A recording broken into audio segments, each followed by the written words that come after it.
All right, folks, how you guys doing? Welcome. It's go time, and it is going to be a single faction tournament, old school style. And yeah, man, Ostankya's banned today. She's pretty OP. So, especially in a single faction tournament where you can't really counterpick Kislev, you're kind of just randomly forced into them. I feel like she's one of the biggest problems with Kislev in tandem with the Patriarch. So we're just going to try it, see how it goes, and go from there.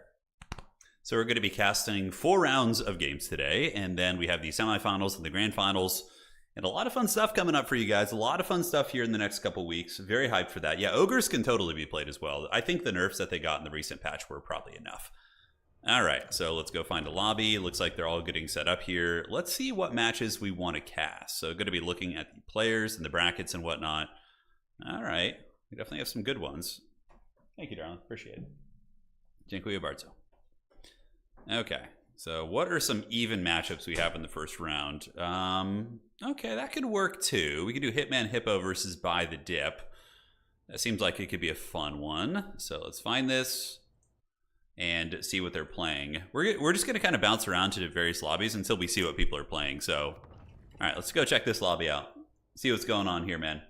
Kairos is only really a problem in land battle, and Domi's not too bad in my experience, because in land battle, you can really Norska versus Chaos Dwarves. That actually sounds kind of fun. Let's watch this one. So we got Leech Lord, one of our top players. I believe he's top 5 or 6 in the world. Very, very strong. Against Sterngard, who I don't know if I've seen them in action. So we'll see what schemes they can whip up here against one of our homegrown champs. Any tips for the upcoming noob tournament? Yeah, if you have specific questions, let me know. But what's the format? Is it best of 3? Is it best of 5? Is it SFT? There's a lot of information I need. Is it Dom? Is it land battle?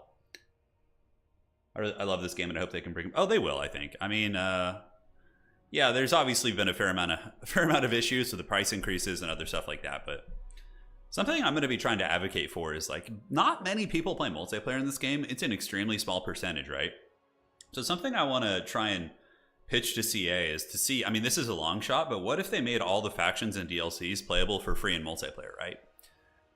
Because, I mean, it's that's what StarCraft 2 did, and a lot of RTS games. I think that's going to be, Stormgate, for example, is going to be a free multiplayer game. I don't know, they would have to probably have some way to make business off that, but it's such a small percentage of the player base, and in a way, it could be like a marketing tool. Because if you let people try stuff in multiplayer with their friends and custom battles and things like that, maybe they would then buy it for the campaign. I don't know. I'm just trying to look at it from the other side of the coin. Expansion worth getting if you don't really main featured factions. So Devin, are you saying, well, what are your favorite factions first of all, and then I can give you recommendations. Yeah. Good evening from Dublin. Hey man, how you doing? How you doing? All right. So Norska versus Chaos Dwarves. For sure, if you are the Chaos Dwarves, having a single death streak is probably going to be very nice. I think trains are going to be a big part of this matchup too. Using the probably the flamethrower train would be very good against the trolls. It causes terror. It would also wreck the marauder infantry. So I think having the flamethrower train for Sterngard would be very, very nice. That would kill their profit margin. You really think so? Because I don't think that many people play multiplayer. When I got the stats on that, it was very little. It was a very small percentage of the entire player base plays multiplayer. I don't think they would even notice it. And it would also be an act of goodwill, where they could earn back some goodwill points. I don't know. I think that would be good, but yeah. I don't know. Just a thought, just a thought. That's like a power fantasy, but I'll definitely do some sort of advocating for that. Yeah, I'm really excited for the Thrones expansion. That's a ways off. I mean, that's going to be Nurgle and Empire, which are my 2 tabletop armies. I played a couple games of Old World this last weekend. Super fun game. I enjoy it so much. We had my Warriors of Chaos played against Beastmen twice, which was pretty fun. I found some strong strategies. So you still have some... Yeah, there's some folks I know there. Yeah, it's tough, though. It's definitely become harder. Caveman versus Thomas the Pain Engine. Yeah, I think that you go with the big flamethrower train and then a Bale Taurus character and have this disgusting SE Death Star. Norska does have some tools against that. I mean, Throg is probably a little bit too risky in this matchup because he's a big target, and a Deathstreak rocket launcher does fire damage and anti-large. So Throg is just going to get shot off the battlefield. So you probably have to go Wolfric on horse and just use Seafang to clear out, Chowie infantry and that sort of thing. Yes, yes. So I have everything else. Mostly enjoy Chaos factions, less so Tzeentch, Greenskins, and Norska. So if you enjoy, I mean, Warriors of Chaos benefit from a multitude. So, I mean, if you just get anything that's focused on the Warriors of Chaos, you're going to have a pretty good range of factions. We're probably going to get the dreaded CA balance. Bob would be my guest. I don't know, though. We'll see. How did you like the old world? Yeah, the rules are really good. I honestly enjoy it a lot more than Age of Sigmar and even 40K. I played a lot of 40K games. I played in countless tournaments. I played in RTTs and GTs, and Old World is a lot more fun for me. For sure, I think it's largely due to shooting not being as oppressive. Like, what I don't like about 40K is the power of shooting. So if you're on a table that has bad terrain, for example, like let's say you're playing casually at a friend's house and they don't really have good terrain, like shooting armies are just massively favored. 40K is a game that is balanced by terrain. So like that's why in most, intense tournaments and high level play, you see a ton of terrain on battlefields, because otherwise shooting armies would just be dominant. Really, really dominant. And it feels very bad losing a fourth of your army, or 60% of your army, or your big centerpiece on turn one before you even get to move it. That's something I really don't like about 40K. Granted, I still like the game and I enjoy it a lot, but Old World definitely is harder to do that. You still can cheese somebody's big monster out in turn one, but shooting is far less common. Wood Elves, I haven't played against them yet, though, so that could change my opinions for sure, because apparently their shooting is insanely good. Ostankya is banned because she's incredibly OP. She's very, very overpowered. She needs a big nerf. The fact that she has freaking 7,000 HP or whatever it is, and has healing. She has the heat-seeking bear missile that you literally can't dodge, and it just brings any of your units to half health. I mean, she's just so busted and incredibly hard to kill. Every single game, she basically gets 3K value. It's so unfair. It's so unfair. All right, so checking here. Okay. And making sure nobody's having any problems. Looks like Sternguard is ready, and Leech Lord is still scheming the caveman builds. You think we'll ever get a 40K Total War? Oh, 100%, dude.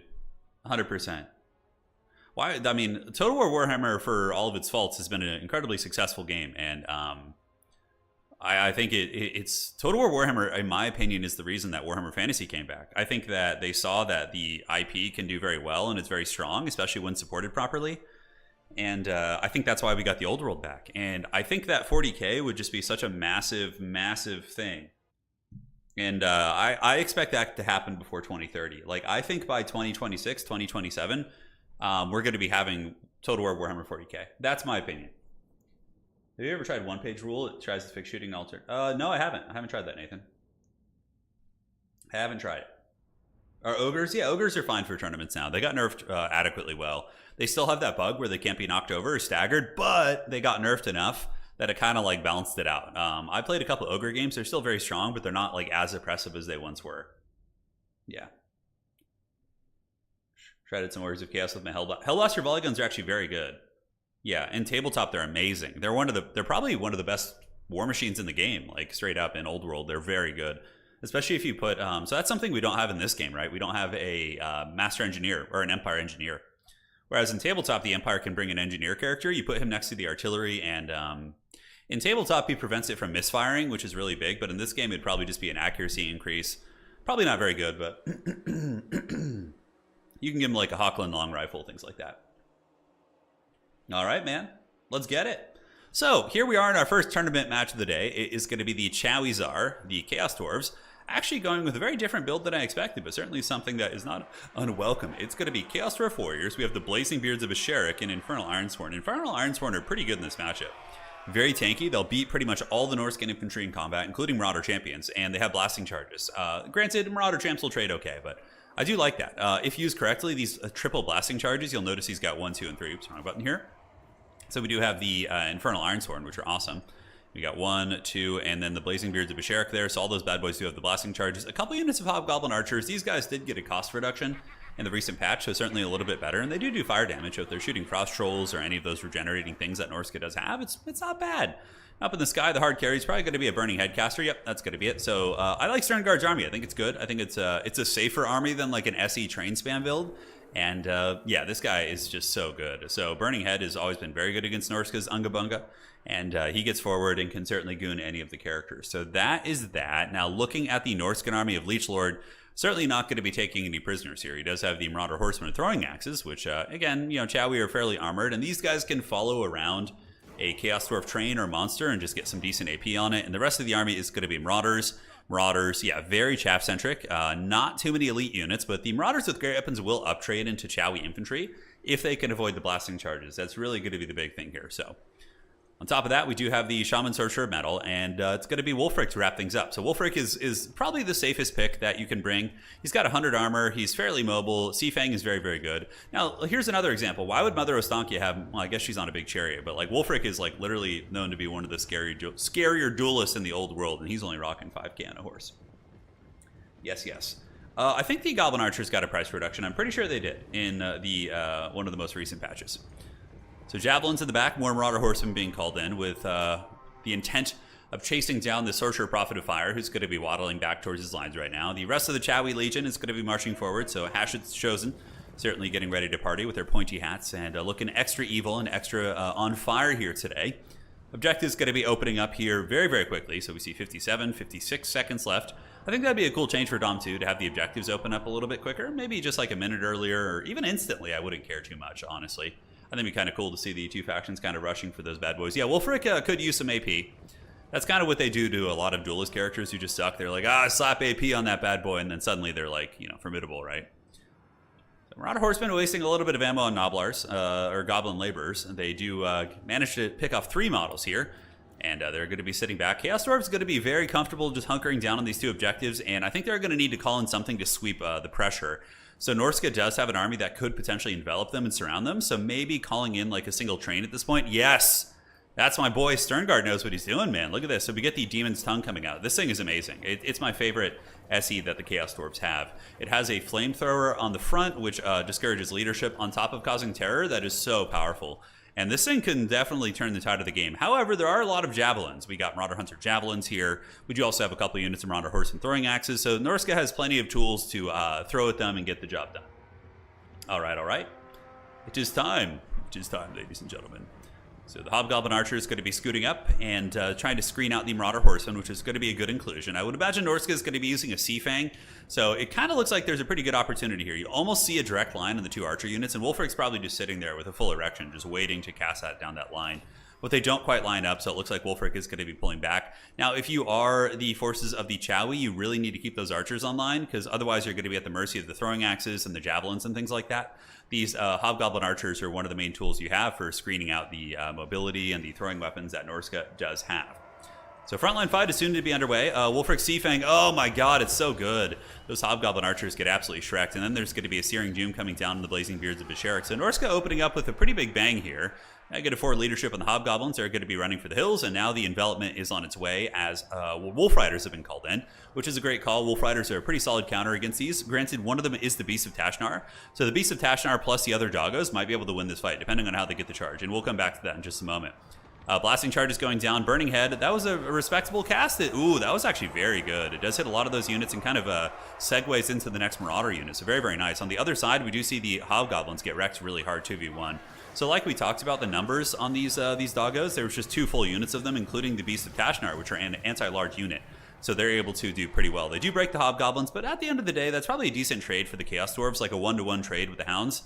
The Arwar Hounds, I think, is quite good.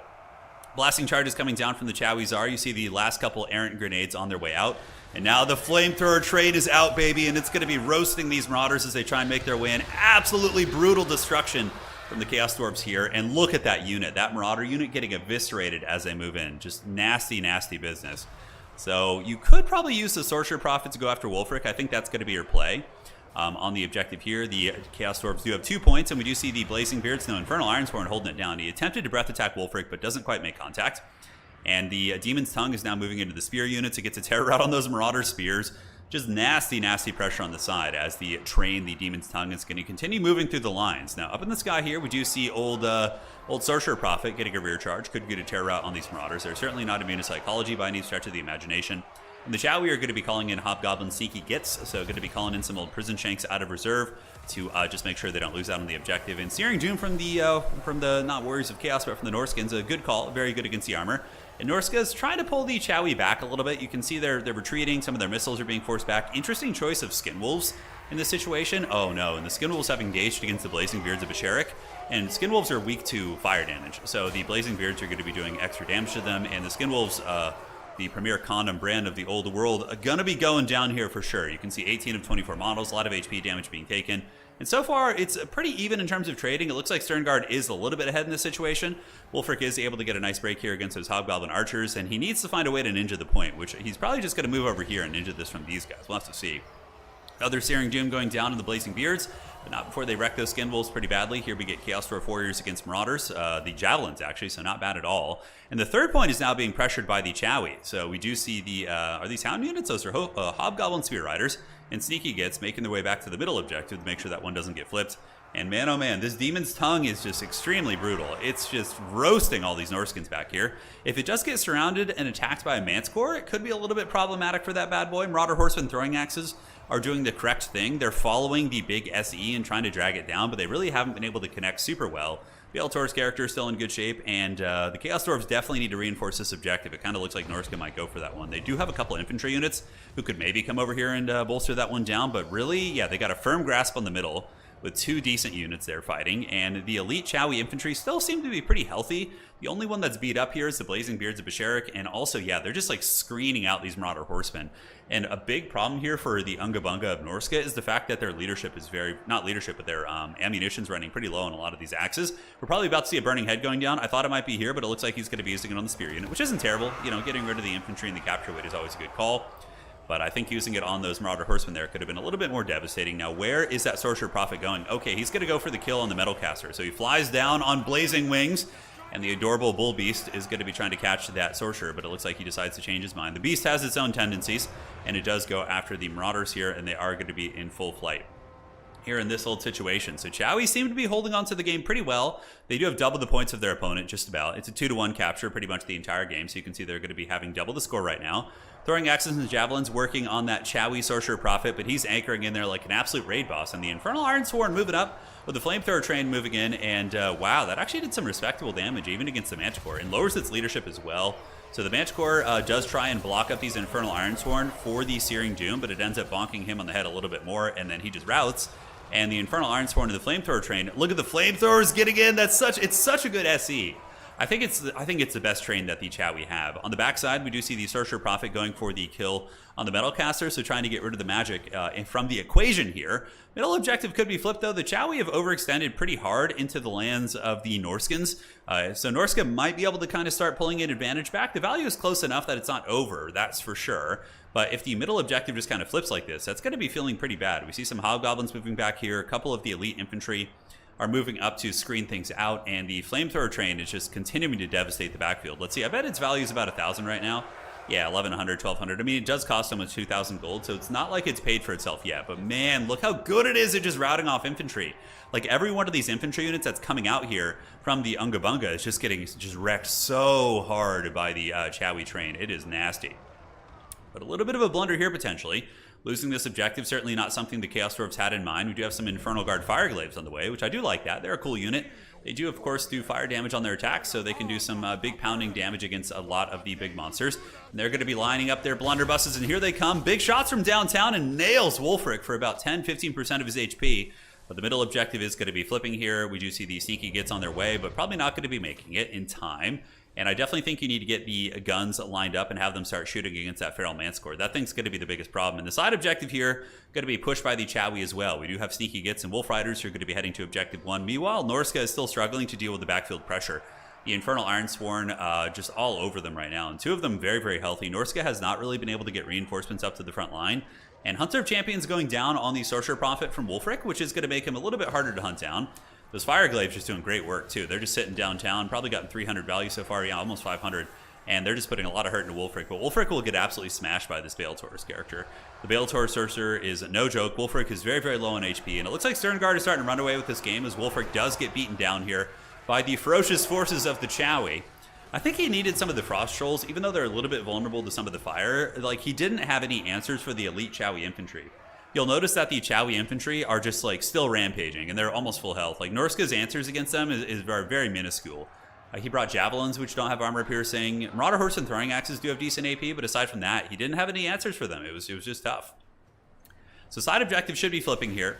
The Chaos Dwarf player really needs to make sure he holds on to these points. That's one of the few ways that Leech Lord could get back in this game, is he finds a way to cheese out on the objectives and do that. So he needs to make sure he holds on to those. Flamethrower train is about to come in and just absolutely wreck these Marauders in a second. So it moves, just rolling. Yep, and it gets the job done. Do they get terror routed? The Flamethrower shot does miss, unfortunately. And I love the Infernal Guard here. The Infernal Guard are so cool. I do wish that the Chowie were more accessible in the tabletop game. It's almost impossible to get Chowie models because they're so expensive. They're just like made of resin from Forge World and out of print, so it's just a nightmare to make a Chowie army. But I would love to have a Chaos Dwarf army. It'd be really, really fun. So that's probably going to be it soon. I mean, I guess. No, Leechlord might be able to win on objectives. That is true. He's very scrappy. And the Chaos Dwarf player certainly doesn't seem as adept at playing on the points. The Blazing Beards of Basharak are going to be on their way up, so they're going to be able to blasting charge these guys off. We get more of the Ninja Stars on their way, and the Manticore does get routed. Middle objective is owned by the Chaos Dwarves, and now we're going to be seeing the train coming across and instantly routing off the Norscan Warhounds. You ready to see this? It is go time. So yeah, Flamethrower on the train. Brutal damage as those hounds get cooked and sent back to the pits of Hashut, that's for sure. So 23 leadership. The Condom Wolves are on their way in, but the Condom Wolves will actually lose to this train. If Sternguard decides to send the train right into the Skin Wolves here, he'll probably win that fight, just because they're weak to fire and they're very low health, and terror routing is a thing. So Blazing Beards of Basharak hustling. Wolfric is going to be retreating off the battlefield here as the mighty Baeltor's character routes him. There's going to be a nice Searing Doom. Good timing going down there. You can see Leechlord's experience really showing through here as the Blazing Beards get nailed by that magic. That's going to be doing about 30-40% HP damage. Yeah, very good stuff. But the middle objective still in the clutches of the Norskins, and there are going to be some hounds flaking around the side. As far as the middle goes, looks like it's pretty much a complete rout, but the Chaos Dwarves need to be careful to not let Leechlord get back in this game. He's a very good player, and if anybody can find a way, it's certainly going to be him with all these swarming infantry. So a lot of troopers moving over to the side objective. You do see multiple Marauders, some of which have great weapons, and the Blazing Beards of Basharak do get swarmed here by the Hounds. After the Searing Doom goes down, they might be able to... They for sure will fight off the Warhounds, but dealing with the waves of Norscan Barbarians, which are going to be coming from the north, that is going to be very tough, and I believe some of them have great weapons. These are spears, and here's a great weapon unit. Ooh, but look at that! Leechlord accidentally throws away his caster. He gets surrounded by the Chowie, and the Chowie, you know, you can't... This is a solid ROR unit. They're going to do big damage. So I think that Shaman Sorcerer here is going to get wrecked. As the Flamethrower coming in from the distance, the train doing big damage, and down he goes. So the Shaman Sorcerer has been dragged down by the Chowie infantry. Now that Terror Rout is in play, we're going to be seeing the Norskins just getting chain routed off this objective. As far as the middles go, we have the we have the Infernal Guard. We also have the Hobgoblin Sneaky Gets. Over here, it's a big army of the evil Chowie swarming on the Marauders as well as the Norscan Ice Wolves, and they're going to be able to overwhelm this objective. We have some of the elite Chowie infantry on their way back, so the Infernal Ironsworn are hustling, and the big man also coming back from his successful rout of Wolfric. So he was able to scare Wolfric off the battlefield, so now Norska is going to be leaderless. A nice burning head right here on these Marauders. Leechlord has pretty good micro, though. He is able to dodge most of that. Could have been much more devastating, but with the train there and with the Blazing Beards, that is a complete rout, and this objective is going to be easily flipping, but Leechlord is scrapping really hard for these points, man, but he's got to see the writing on the wall right now. It's for sure over. The Chowie player is playing very well. I'm super impressed. I think for Leechlord's army, he needed better quality armor piercing to deal with that Chowie front line. I think just going with maybe some 3 or 4 Norscan Ice Trolls would be good. Even though they are weak to fire, I still think having that regenerating big AP damage to just swarm and beat down these isolated Chowie infantry troopers would probably be worth it. I don't know. Or maybe Marauders with throwing axes. They could be a little bit better than the Javelins, although it's hard to say. I'm not really sure. I'm not a very good Norscan player. They're one of my weaknesses. I'm just kind of theory crafting with all of you guys right now. So, GG, well played. The Overlords of Zarduk. The Chaos Dwarves going to be claiming victory in the first round of today's tournament. Let me check. All right.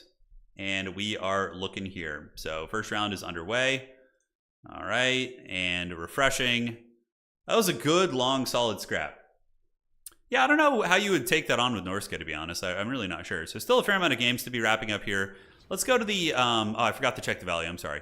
Hopefully we didn't miss too much there. But let's go to the multiplayer, and we can make a lobby. And let's theory craft if we're from Norska. And this is something that we can do on the stream today as well. Is I think we can take the factions at Lost. Assuming it's... they felt pretty equally matched in terms of their playability. So... I think we'll just kind of theory craft what you could do in response. So let me find these. Where are you at, buddy? Where are you at? All right, give it to me, precious. Where are the Norskins? Norska is still a very good faction, I think. So I think that Throg is too risky. I think Wolfric is the go-to. You probably just put him on Norskin. I think that was the right call, right? And then Hunter of Champions and just go 1500, kind of bare bones like that. Yeah, I think that's probably good. Now, for the front line against the Chowie, I think you just spam great weapons.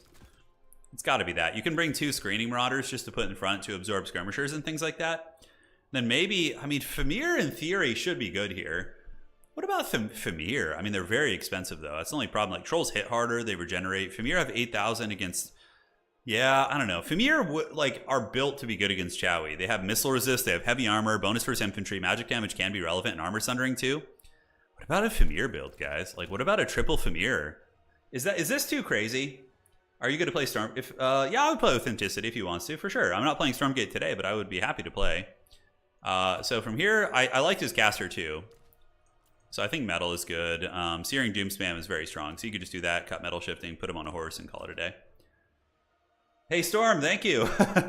Thank you for the donation. Thanks for the years of entertainment. Have a nice day. You too, man. And thank you for your support. And you got a little sloth as your picture, and it's pretty cool. I don't know about how Famir would perform. Kind of interesting because they would make your basic marauders a little bit more effective. That's for sure. Skinwolves would be better than Famir here. Why though? Because Skinwolves are so weak against much of the Chowie roster. These guys don't have fire weakness. They also have missile resist against the archers and or artillery, and they have armor sunder and anti-infantry. In theory, a Famir unit like could be better against a wide Chowie army. They do have an 8 missile resist, I believe, and they also get another 20%. So the Famir are going to be up to 45% missile resist when From the Mist is active. So that's pretty good against Chowie. Hey, the Arwar. Oh, yeah. I haven't seen those in a long time. Those are the, yeah, the Mistwalkers. They're okay. I think just the regular ones. And keep in mind, guys, this is a complete theory craft. I don't know if this is actually going to be the case. Plague of Rust doesn't feel very good. I think you just do Searing Doom. You could also do Buna and Spirit Leech. That's not a bad idea. Like, you could go with a Shaman Sorcerer, and you could put the Buna on him. Or you could even just go with Spirit Leech, cut these, and then maybe we slap down Fate of Buna and put him on horse. So you could Spirit Leech the train and or the Baletor's character. This might be better than Searing Doom. Just to snipe the SEs like the trains. I have no idea. I'm just scheming right now. Axios finally caught the stream live. Hey, thank you, man. Thank you. Just Plague of Rust to Famir target. Yeah, you can certainly nerf their armor quite a bit. Although I think like Searing Doom or Spirit Leech is probably just better. So something like this, and then in reserve, you could bring out, I feel like Marauder Champions are just going to get wrecked. I like a couple of Spears mixed in, and the Beast of Tashnar for sure really good. A couple Norskin Houndos just to give you some, quick capture weight. I think you need the Throwing Axes. I think they're very clutch and very essential. Manticore is not bad. You could go for the Cold Voider, the ROR Worm. It has Frostbite. It has good breath attacks to kill the elites. If your opponent doesn't have a Death Streak on their opening build, you could then call him in. Because, usually people won't bring a Death Streak in reserve. They're going to want to get value right away. Aside from this, what else could we mix in? This is just, complete tinfoil hatting. We could get maybe 2 Norskin Ice Trolls. So maybe 2 Throwing Axes and 2 Norskin Ice Trolls like this. Yeah, that looks good. And then we cut you and just get the ROR. I actually like this build a lot. This build feels like it could be doing some really, really good work against the Chowie. Yeah, so the caster is interchangeable. I mean, you could go metal and just use Searing Doom too. But I like this build. Cold Voider is very good at killing SEs. This thing has a chilling aura, so it lowers your speed by 30%, and on top of that, it has Frostbite. So 60% speed slow on the target it's hitting, so that's going to help you kill a train. In tandem with the Shaman Sorcerer, you might be able to drag that bad boy down. Maybe. All right. So checking here.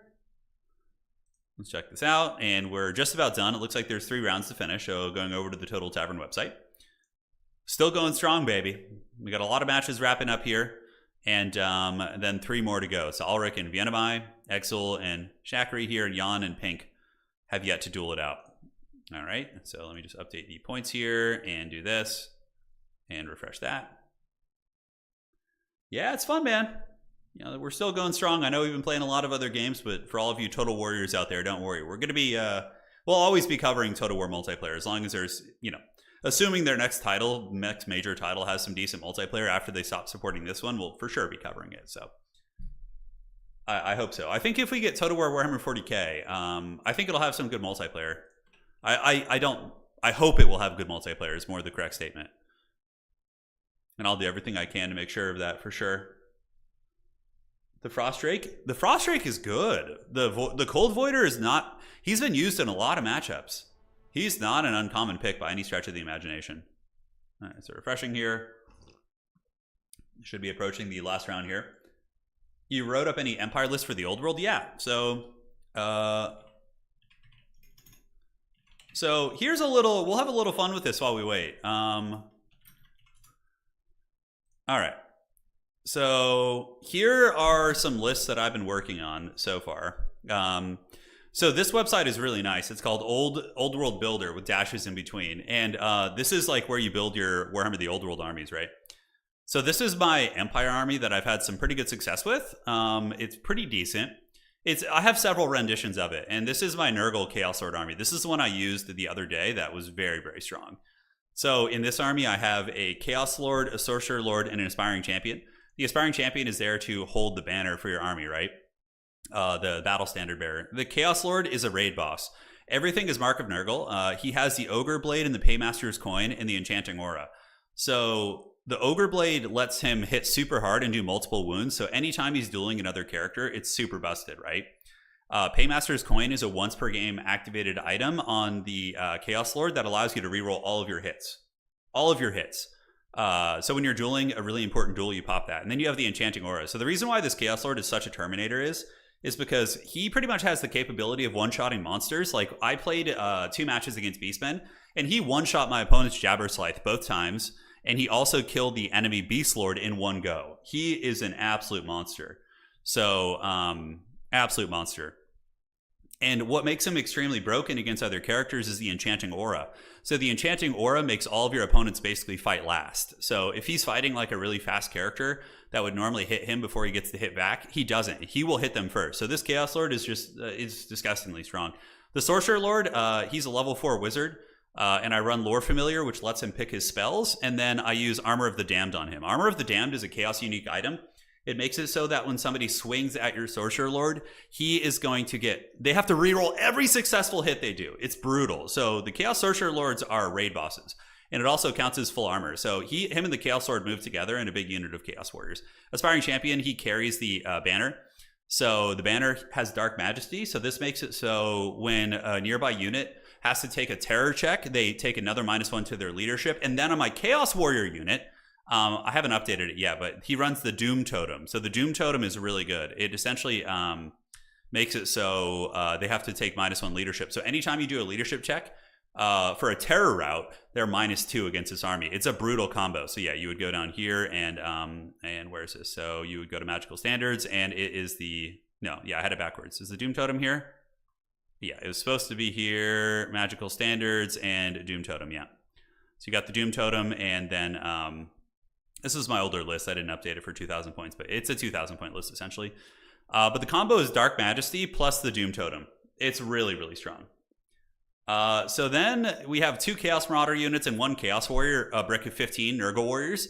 And my Sorcerer and Chaos Lord and Aspiring Champ roll with this brick. I have 5 Chosen Chaos Knights. These guys are awesome. Full plate armor, lances, Mark of Nurgle. They basically just roll around the flanks and crush things. Chosen Chaos Knights have a 2-up save. They have a ton of attacks. They're extremely strong. So that's something we don't have in Total War Warhammer, our Chosen Chaos Knights. And then I run a Chaos Giant and a Gorby's Chariot. It's a super elite army, but the Chaos Giant waddles right next to the Chaos Lord's unit. And when the Chaos Giant then attacks enemy units, they have to take a terror test. So even a Leadership 9 unit goes down to Leadership 7 because of Dark Majesty and the Doom Totem combo. It's disgusting. I routed a full unit of like 20 Bestigors and all of the characters and insta-killed them. Because if a unit routes and then you chase them down with a good enough movement, you can just insta-kill the whole unit. It was a brutal combo. Yeah. The Doom Totem is very, very heavy metal. Yeah. So on top of that, this is my Nurgle list. This is like my super elite army. I have 3 or 4 different lists, but this is the one I used recently. This is my Empire list here. Let me make sure the next round isn't waiting. I'm going to be starting a channel for all this stuff too. I'm sure a lot of you guys aren't interested in old world stuff, but okay, 1 game still to finish. We're just going to wait. Yeah. So that combo is incredibly strong. Doom Totem plus Dark Majesty. Give it a try. And there's even more brutal synergies too. You can use the Lore of Darkness, and then you can cast the Gathering Darkness to put them down to -4 leadership. And then you terror route them. It is so disgusting. It is so disgusting. Yeah. Yeah, Chosen Chaos Knights are great. Chosen Chaos Warriors are really good. Yeah, that's Warhammer Tabletop. That's Warhammer Fantasy. It's back. Old World, yeah. Dreaded tabletop channel is always coming very soon. Well, the thing is, we are painting all the armies. That's why we haven't started it yet, because we want to make sure we have the armies ready to go for the battle reports. Otherwise, there's going to be huge windows in between them. Yeah, we're working on it. We're working on it. Yeah, Inspiring Champions are good. Yeah, they just carry your banner. I mean, they don't do much else. They just carry the banner. Yeah. The most brutal pit lord. Oh, he's coming. He's coming. All right, so last round here. We started at what time? Noon. So we should be... yeah, they have another 9 minutes to finish the round. Pretty quick, actually. Working on a Tomb Kings list too, but I haven't finished that one yet, so the Tomb Kings list is pretty tough. Do you have any hopes for Kislev editions? Not really. I'm just, you know, I don't even think they... I think the price should have just been lower rather than, you know, but I'm happy to get more stuff. Oh, 40K in 40 minutes quality? Oh, dude, that's way above my pay grade. Those guys have like a huge team. You know what I'm saying? They got a team of like probably 7 or 8 people, including editors and multi-cameras, and probably like $4,000 or $5,000, $6,000 worth of equipment. I mean, that's really serious. That's really serious. Paint streams with hot dogs? It could happen. It could happen. That is not out of the purview. All right, refreshing.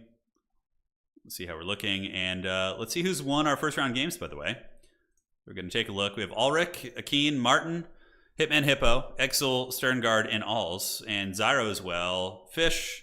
Wow, yeah, not bad. Not bad. We got some new faces winning some games, which is fun. But remember, it is a Swiss format. I was going to play today, but the problem with playing in SFTs is it forces you guys to watch the same faction 4 games in a row. Whereas if I cast a diverse range of factions, you can see a little bit more. I still have my Death Guard army. I haven't played 40K in a long time. I honestly, I just enjoy Old World so much more. I prefer fantasy, although I do love sci-fi. I do love sci-fi a lot. But fantasy, probably is my preference in terms of genres. Unless it's a really niche type of sci-fi, which is like dystopian, which I suppose 40K is very dystopian, but yeah, like 40K isn't like terribly philosophical. I think it has some elements in it. Like I really love Blade Runner and those kind of movies, the original ones.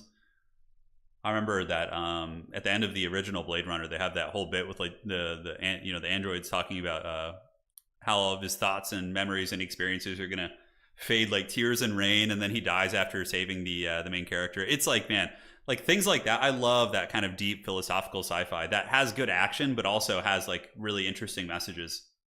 Can Age of Sigmar, dude, all my army for Old World, except the Marauders, are Age of Sigmar models.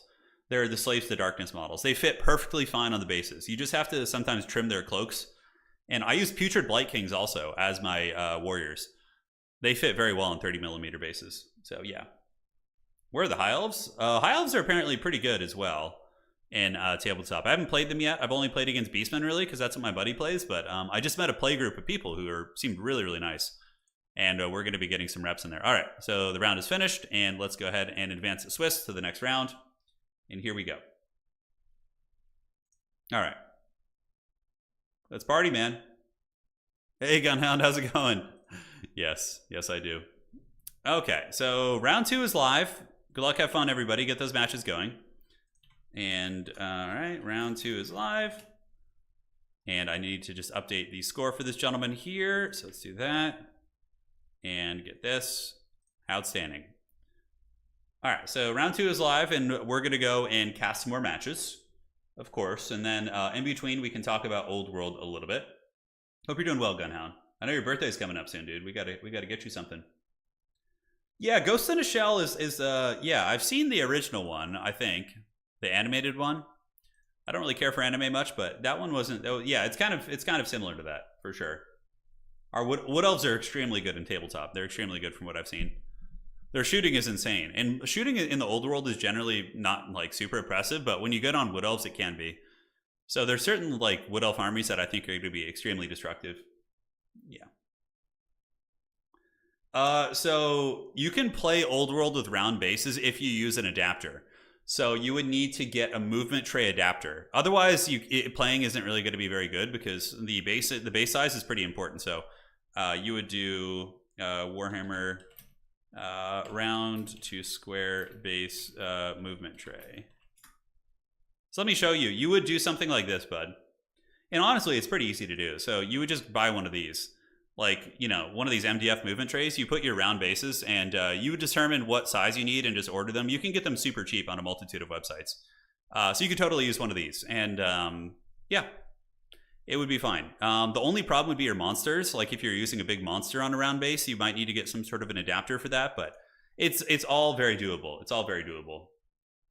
No, I haven't watched any of the Halo TV show. I've only heard bad things about it, but I would love for that to not be true. But that's all I've heard. All right, so the next lobbies are getting going. Let's see. Let's go like bounce around and see what some of the matchups are. That's Martin's game. Martin's a great player. Let's cast one of his matches. All right, so Martin, spec slot, please. So. Okay, so getting the lobby code for these gentlemen here. Doing good. Birthday's on Thursday. Thankfully not on Valentine's Day. Yeah. We'll do something then. Yeah, if it's on Thursday. We can do something. That'll be a lot of fun, man. That'll be a lot of fun. Oh, was that Darlin? No, Gunhound. All right. I think round bases and trays would be a pain for the templates in a competitive game. Yeah, for sure. Like at a peak, if you're looking to play events and things like that, you definitely don't want to be on round bases. But for casual play with your friends, those movement trays will be more than acceptable. All right, so let's do this. Good turn. Just want to thank you for all the great Age and Warhammer 3 content. Always interested to see your tactics and games. Hey, man, I'm glad to hear that. Oh, okay. So we got Slaanesh versus the Chaos Dwarf player we just watched. I think that's going to be fun. Let's see how he does it. Okay, this is going to be cool. I know we just watched Chaos Dwarfs, but I think they're very fun to watch. And we're going to get to see... Martinius is one of the best Slaanesh players out there. He's very good at them, so we're going to get to see what he's doing. Going to be awesome, man. The second season of the Halo show is better than the first one, says Evan. Still not great, though. Yeah, I mean, I love the original Halo. Man, Halo Combat Evolved, playing that in like 2001, 2002, and then Halo 2 and Halo 3. Man, the story was so fun. I remember that first, like, in Halo Combat Evolved, that and the last mission when you have to escape the exploding ship on your Warthog. That is like one of the most epic game endings ever. I remember like playing that as like, how old would I have been? Like 12? No, I would have been like maybe like 12, 13, something like that. 13, yeah. 12-ish. Playing that and just being so hyped. Like that music kicks in, that like epic Halo theme, and you're just like, oh, like trying to escape. It's so good. It's so good, man. Mark Norman. I don't know who that is. Is that a comedian or something? All right, so here it is. It's go time, baby. Slaanesh vs. Chaos Dwarf. Stern Guard, he won our first game, so we're following his story here today as he battles another one of the champions, Martinius. Peak Gaming. When you first played Halo, were you blinded by his majesty? Oh, for sure, dude. It was so good. It was so good. Halo was 2001, so I would have been 13, yeah. I was born in 1988, so I'm pretty sure I was 13. I grew up with Halo, so sad the show sucks.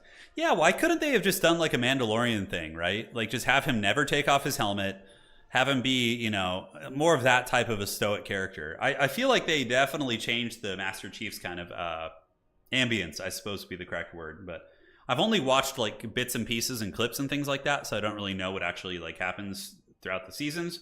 But yeah, we'll see. Yeah, Forge mode was very fun. You're born in 1997. You know, one of the younger ones here, probably. Most of the people in our community are a little bit older. All right, like let's see. I'm kind of curious who we got hanging around here while we wait for the game to load in. So let's see.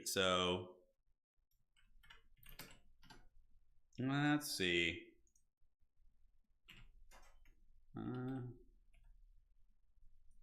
Okay, I'm typing with my old man's hand. Okay.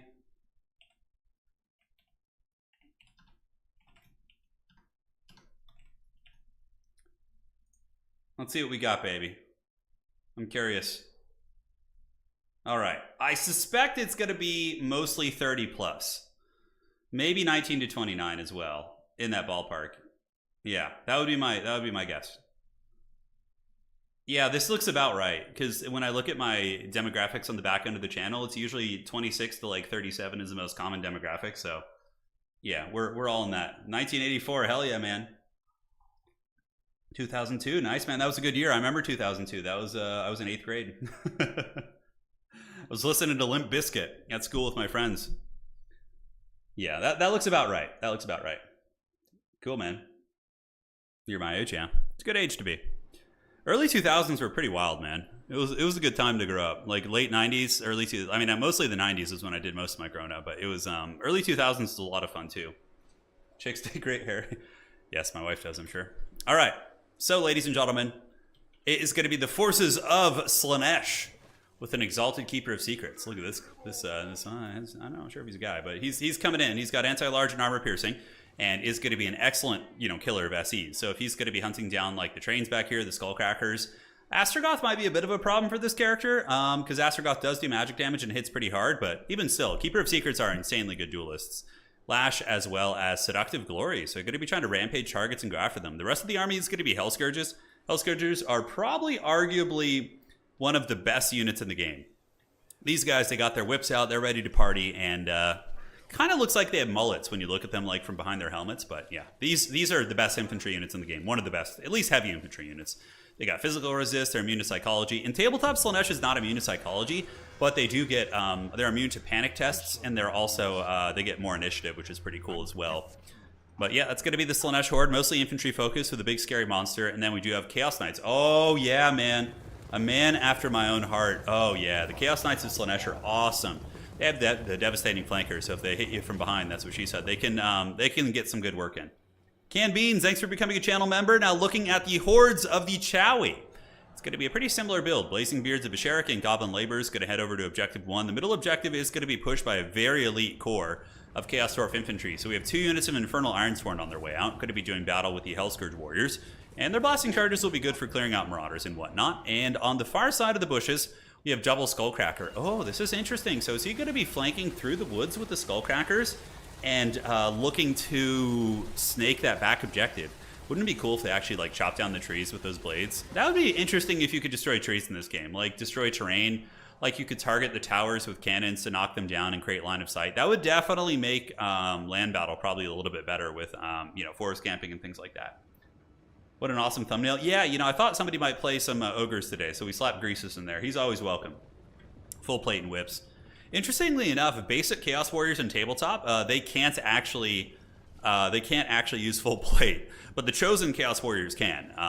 They're still, Chaos Warriors are very tanky. They have high toughness, they have shields, they have heavy armor, but they don't have the full plate like the chosen do. So, pretty funny. Whereas Greatswords have full plate, It's just balance things. But Greatswords are a whole strength and toughness weaker than a standard Chaos Warrior, so. All right, the objectives are rolling up. Infernal Ironsworn are going to be parking their butts on objective number 2. The back point is going to be chilled on by the Devoted Marauders. And Martinia seems very, very aware of the... Oh, a Death Streak! Oh, no. So the Chaos Dwarf Warrior player came prepared. A Death Streak rocket already hits that Exalted Keeper of Secrets, and this is where you have immediate regret for not bringing Sigvald. This Exalted Keeper of Secrets is potentially just going to get straight up killed by those Death Streak rocket launchers. That's got to feel pretty bad. Now, on the middle objective, we do see the Warriors of Chaos moving up. Death Streak rocket launcher does pretty good damage against infantry as well. It's not like as devastating as the old Magma Cannon, but very, very good. And they got their whips out for the Prince of Pleasure. Here they come. And the hordes of Slaanesh are going to be engaging against the Goblins and the Infernal Ironsworn. Astrogoth also getting involved as well. He's moved in. He's got his Black Hammer of Hashut, and he's going to be bonking some of these guys on the head, breathing fire. Oh, he's got a flamethrower on his wrist. All right, that's pretty cool as well. But Slaanesh might be able to get a big surround. Yeah, and if they can find a way to shut down that Death Streaker, then the Big Demon can move in. The Big Demon is actually moving in right now, but immediately you see the Death Streak trained on that unit. But it's going to be going after the trains. The Black Hammer of Hashut going to be going down. The Hammer of Justice, and that hits really hard against those guys. Big, big damage. But the Chaos Knights coming into Swarm, and we do have the Exalted Keeper of Secrets really doing a number on this Skullcracker so far. But yeah, this Death Streak rocket launcher probably going to be winning the Chaos Dwarves the game, I think. They're just doing great work. On the backside, it's going to be more Chaos Warriors against the Blazing Beards of Basharak, who should be able to find a way to win this. I think that the Slaanesh player needs to do everything in their power to dive the backfield. So take the Keeper, take these guys, take the Chaos Knights, do all that goodness and bounce over there. So Hobgoblin Cutthroat's getting wrecked, but the Death Streak rocket launcher is just wearing the health down on this big monster. Granted, the Exalted Keeper of Secrets can heal when routing is taking place, so if a unit is routing nearby, he can heal, which is very nice, but it's not like as consistent as a traditional heal. Warriors here getting broken by the double Skullcrackers. Looking at the Chaos Dwarf player, he's pretty massively ahead. I have to say, Sternguard is playing very well today. I'm super impressed. he's played against two of, very high-level players. And Sterngard, I'd have to look at his leaderboard position as well, but he's taking on two very high-level tournament players, and so far his builds are pretty clean, and Chaos Dwarfs have not been dominating at all. They've been doing okay, but they're not considered to be like a powerhouse faction right now. The Hammer of Hashit coming down, Justice being dropped on the Slaaneshi Warriors, and the Infernal Ironsworn going to be championing it out here. Fascination going down, which will rampage them, and finally, we see the big play. The Hell Scourges, no, you got to dive it. I think at that point it's worth diving. It looks like he's just going to be juking, because otherwise the big demon potentially is going to be going down here. So the train is actually hunting the Exalted Keeper of Secrets, which could turn around and go after the Skullcracker right now. He does use Seductive Glory to try and rampage it, but it looks like it had already been rampaged at a certain threshold, so it's not going to pop. The backside objective, Hell Scourges just kind of grinding against the Blazing Beards of Basharik, who seem to be pretty comfortable. Slaanesh finding a way to maybe get this objective here, and there needs to be some back pressure. Something needs to shut down that death streak right now.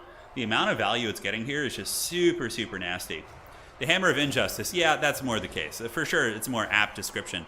Skullcracker here getting hammered down by the Exalted Keeper, but it seems to be having trouble keeping pace. It does a big fancy spinning attack and could potentially tear out these Infernal Ironsworn. They're not immune to Psychology, actually. And this monster, 86 speed or 80 speed on this, it should outrun the train. Yeah, train is getting beaten down. Looking at the value, though, it's massively favoring the forces of the Chowie because this big, expensive Keeper of Secrets is just getting whooped on by that death streak. Oh, I love it. Blunderbuss is being called in. It's very tough for Slaanesh to dive this, but I think Slaanesh could have actually killed this artillery if they brought the Chaos Knights and Hell Scourges and the big demon back there early on. I think they could have killed it early on and been very cozy, but look at the shotguns. The blunderbusses of the Chowies are packing a big punch, melting down those Marauders as we get a rear charge coming in as well. It's going to be the Hellstriders moving into the Hobgoblins, and now maybe they have an opportunity to swarm the backfield and get Slaanesh a little bit of milk here in this situation. Oh, wow. Okay, another cool call-in. It's going to be a Soul Grinder. Big Demon going to be trying to scurry away. Sweet Sorrow is active. I think you got to run the Demon out of LOS right now. And the Slaanesh Soul Grinder is pretty good against big monsters if you can get the engagement. But the problem is Slaanesh is running out of ground troopers. The Chaos Warriors are getting a little bit worn down. The big boy, the Soul Grinder, does get a good beat down on that Skullcracker. They are unbreakable, though. You really, really got to butter their bread. Pretty hard to actually finish them off. 7.5 against 3.9. Big value lead here for the Chowie. We do see the Exalted Keeper of Secrets using that sweet whip, but I think they're going to be in a little bit of trouble here as he tries to get away, but that Death Streak rocket launcher is such a hard counter against big targets. Most people usually never bring big targets, like ever, against Chaos Dwarves. It's super risky. They have some of the best anti-large shooting in the game with the Death Streaks, blunderbusses and things like that. I mean, I'm talking monstrous. Like monstrous infantry like Minotaurs, like the Death Streak isn't as devastating, but Death Streaks, what they really counter is big SEs. So like this Greater Demon here, for example. So, we do see the Soul Grinder of Slaanesh trying to pull back right now. Another great Hammer of Injustice, as we now call it, going down. Fiends being called in, kind of a cool idea. Fiends of Slaanesh, I think, are something that could probably use a cost reduction. I think if you cost reduce them by 100, give or take, that would be very, very nice. But even still, they do have good AP. They can definitely kill a Skullcracker if they can keep pace with it and not be interrupted. But I think the Chowie just have too much stuff on the battlefield. We see the last of the Hellscourge Marauders getting pounded by the Chaos Dwarf Elites. We also have Astragoth being very impactful. He's been able to impose his will the entire game right here, right? He's been able to party and cackle. He gets a nice little stomp right here. And yeah, that's probably going to be a tap out from the Slaaneshi forces soon. I don't see much more they can do. GG, well played. And our Chaos Dwarf Tyrant continues his run in today's event. Great play, dude. He's been a raid boss. What do I think about... Yeah, Dice Check. They stopped doing battle reports. It's a shame. I did watch a fair amount of their battle reports. Yeah, it's too bad. I mean, understandably, as you scale up a tabletop production, tabletop channels typically, unless you have a... I'll explain it in a minute after we do the breakdown here. So, all right. Yeah, so not much really did well for Slaanesh, largely because they invested so much in a big target, which was really hard countered. I think you just have to go Sigvald, and you have to go with those type of characters. If you bring a big monster, you're going to have a bad time. Astragoth was a Chad. The trains did okay, but really the Death Streak carried that game at 3,100 value. It was a very, very good army. So Hashit smiles once again on Sterngard. Yeah, he's doing great. Let's look at the stats on Total Tavern, by the way, and see what that looks like. Okay, and check this, and here we are. So far this season, well, not this season, but this patch, we've seen the Greenskins being very dominant, Kislev being extremely dominant. High Elves actually have a high win rate as well, but I think the only problem factions are these two, probably. Greenskins and Kislev in the hands of top-level players are really disgusting. I don't think High Elves and Vampire Coat, like, none of these guys are really Like everything I would say here to probably here is more or less fine. I don't know why Ogre Kingdoms are down at 35%. I just think a lot of the good players abandoned them. You know, they discarded them like a broken toy once they weren't busted anymore. But yeah, like most factions are fine. Even the ones at like 36, like Dwarves are still top tier. Like I just think that there hasn't been that many games played, so we don't really have the best data so far. I love mini wargaming. I've been watching mini wargaming for, God, man, what, like 13 years? I watch all their old world battle reports. I actually really like the handheld camera battle reports, like the simpler, you know, handheld camera. If it doesn't shake too much, I think that's like a really good perspective. But you notice that a lot of the canned beans. Thank you again for the donation, by the way. Greenskins are really good. They're top tier right now. Yeah. Yeah, the Chow have been beast mode, man. Khorne is definitely very weak. Not having magic and also not being the best in melee. Like, if Khorne's not going to have magic, they need a little bit more. All right, so 1 sec here. They checked in to the tournament, have been able to fight a match. So you...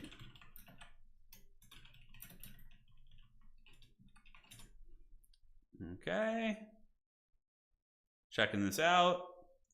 Let's go see how we're looking here at the tournament. Hey, Garland, how you doing, man? Hope you're doing well. Hope you're doing well, Garland. So we've got a lot of fun tournaments up on Total Tavern right now, by the way. A couple matches have finished. So Mike, Makeshift Ocean, and Sterngard have finished their matches, which is great. And going over to the main page here, we have the Monday SFT. We have the Midweek Domination New Player Tournament. So a lot of our tournament hosts are hosting events for new players now, which is crazy. Not crazy, but great. And then another new player tournament if you guys are interested in land battle. And of course, here's some of the minis painted by our community. So if you guys want to get miniatures put up on the website, you can always DM them to myself or some of the other hosts, and we'll get those added. So we have a little slider on the bottom, which is fun. So let's take a look. So we got the Orc Commando by McIver. This gentleman is an amazing painter, by the way. Let me go back real quick to find him. He is super talented. He's going to be painting an army for us, actually, for our tabletop channel. He's going to be doing our dwarf army. So that's very exciting. And then we got, yeah, Be'lakor here. This is nice. This is by Leechlord. So the first tournament player you saw, that's a really nice paint job. Like the blue on the sword. Yeah, that's really good. You could use Be'lakor probably as a demon prince for Old World if you like put him on a smaller base. You'd have to not put him on these giant rocks. They would be too big, but you could put him on a probably a smaller base. Then you got I believe that's a Sylvaneth model. Yeah, Gossam and Archer. Pretty cool. I love the Wood Elf aesthetic. My wife's going to be painting Wood Elves. Those will look awesome. Yeah. And here's a Cornate Ogre, which is rad because you can actually have Chaos Ogres in Tabletop. I have a couple Iron Guts that I use as Chaos Ogres in my army, which is fun. Little Bretonnian Knights by Jay. Jay, a super, super skilled painter, as you can see. That is a lovely, lovely Bretonnian batch of units. Already on their square bases. Skink Priest by Morpheus. We have a dragon. I believe that's an AOS dragon, but you could honestly use this as like a Star Dragon or something. If you can fit it onto the correct base size.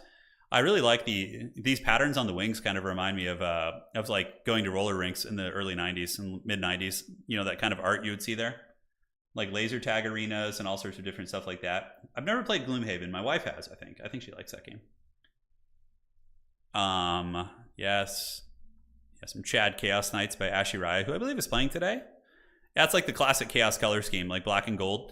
It's so hard to do black armor, though. You really, really got to practice. It's incredibly tough. Yeah, some Chaos Warriors. Nice. Looking metal. Looking metal. Usually you highlight with, with grays and whites. It's a great in Eagle Lord by Drew. Looking awesome. Nice Scar Veteran. I love the base, by the way. That's really nice. That's a nice base. They did a really good job with the lava there. A little bit of dry brushing on the beast. A Witch Hunter. So there's a Witch Hunter by McIver. Dude, the Witch Hunters from Age of Sigmar are also perfect for Old World. I use them for my army. A couple of Bretonnian Knights by Jay. And then to wrap things up, we have a Croxagore by Morpheus. Oh, yeah. Look at that guy. Very cool, man. Very cool. How can Khorne beat Slaanesh? Bloodletters are going to be probably one of your best friends in that matchup. Minotaurs are also very good. Minotaurs are very, very good. Hey, Ashiraya, how you doing? You're just watching? No worries. Well, love your minis, dude. Chaos is great. All right, so let's